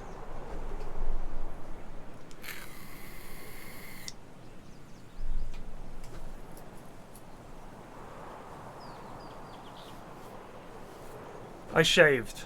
That's all. Glad to hear there's still work happening. Oh god, I don't think RimWorld's going anywhere. I think Tynan seems to. I think he watches a lot of RimWorld content and stuff like that. And I think the mods and videos that people make and everything, I'm sure he's absolutely fascinated because he's created a real framework. He's created this framework and then people can just go nuts. And some of the mods are unbelievable.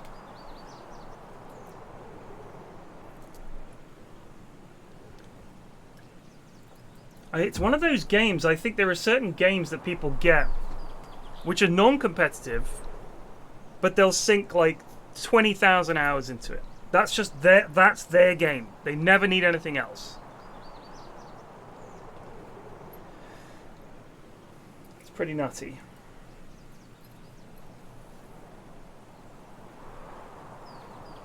What mod is super good? I have no idea. I haven't played RimWorld in like 2 years.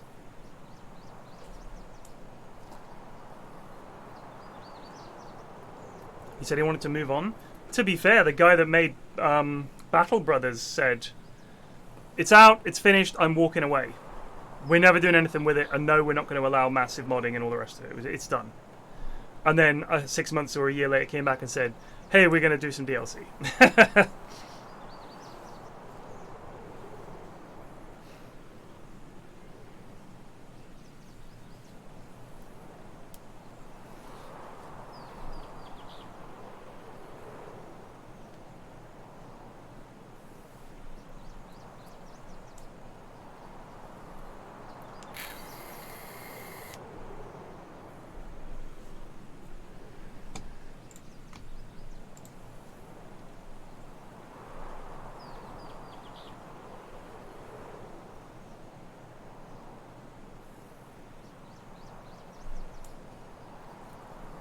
Arsene Wenger is backing plans to have a World Cup every 2 years? That's insane.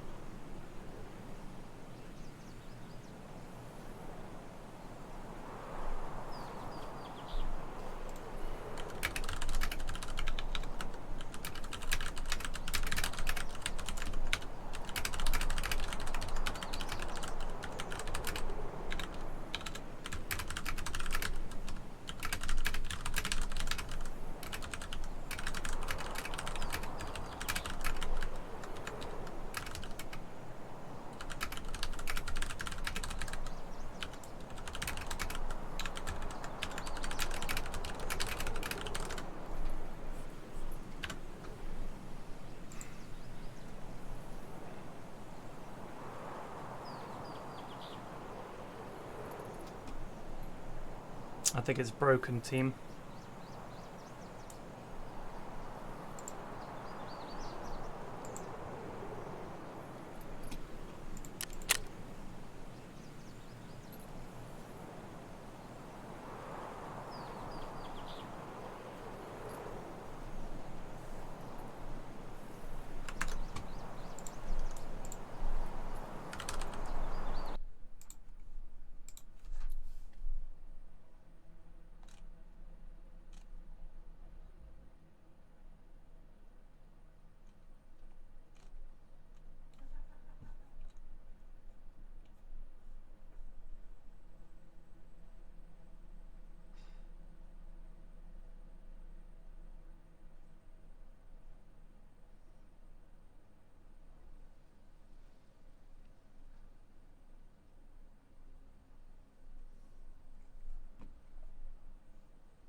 Why'd you assume I didn't have that done, eh? Give me some credit. I think it's fucked.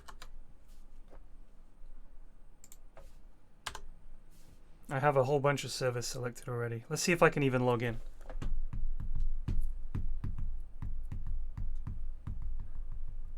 What was the medic bug?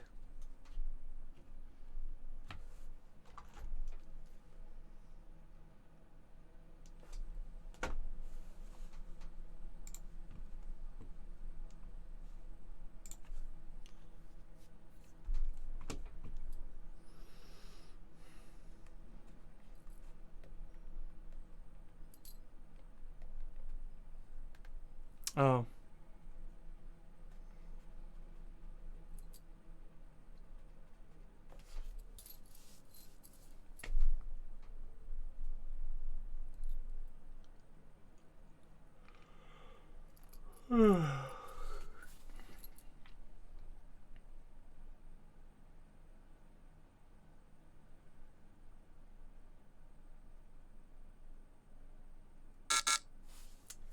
Yeah, it's fucked. Alright, cool.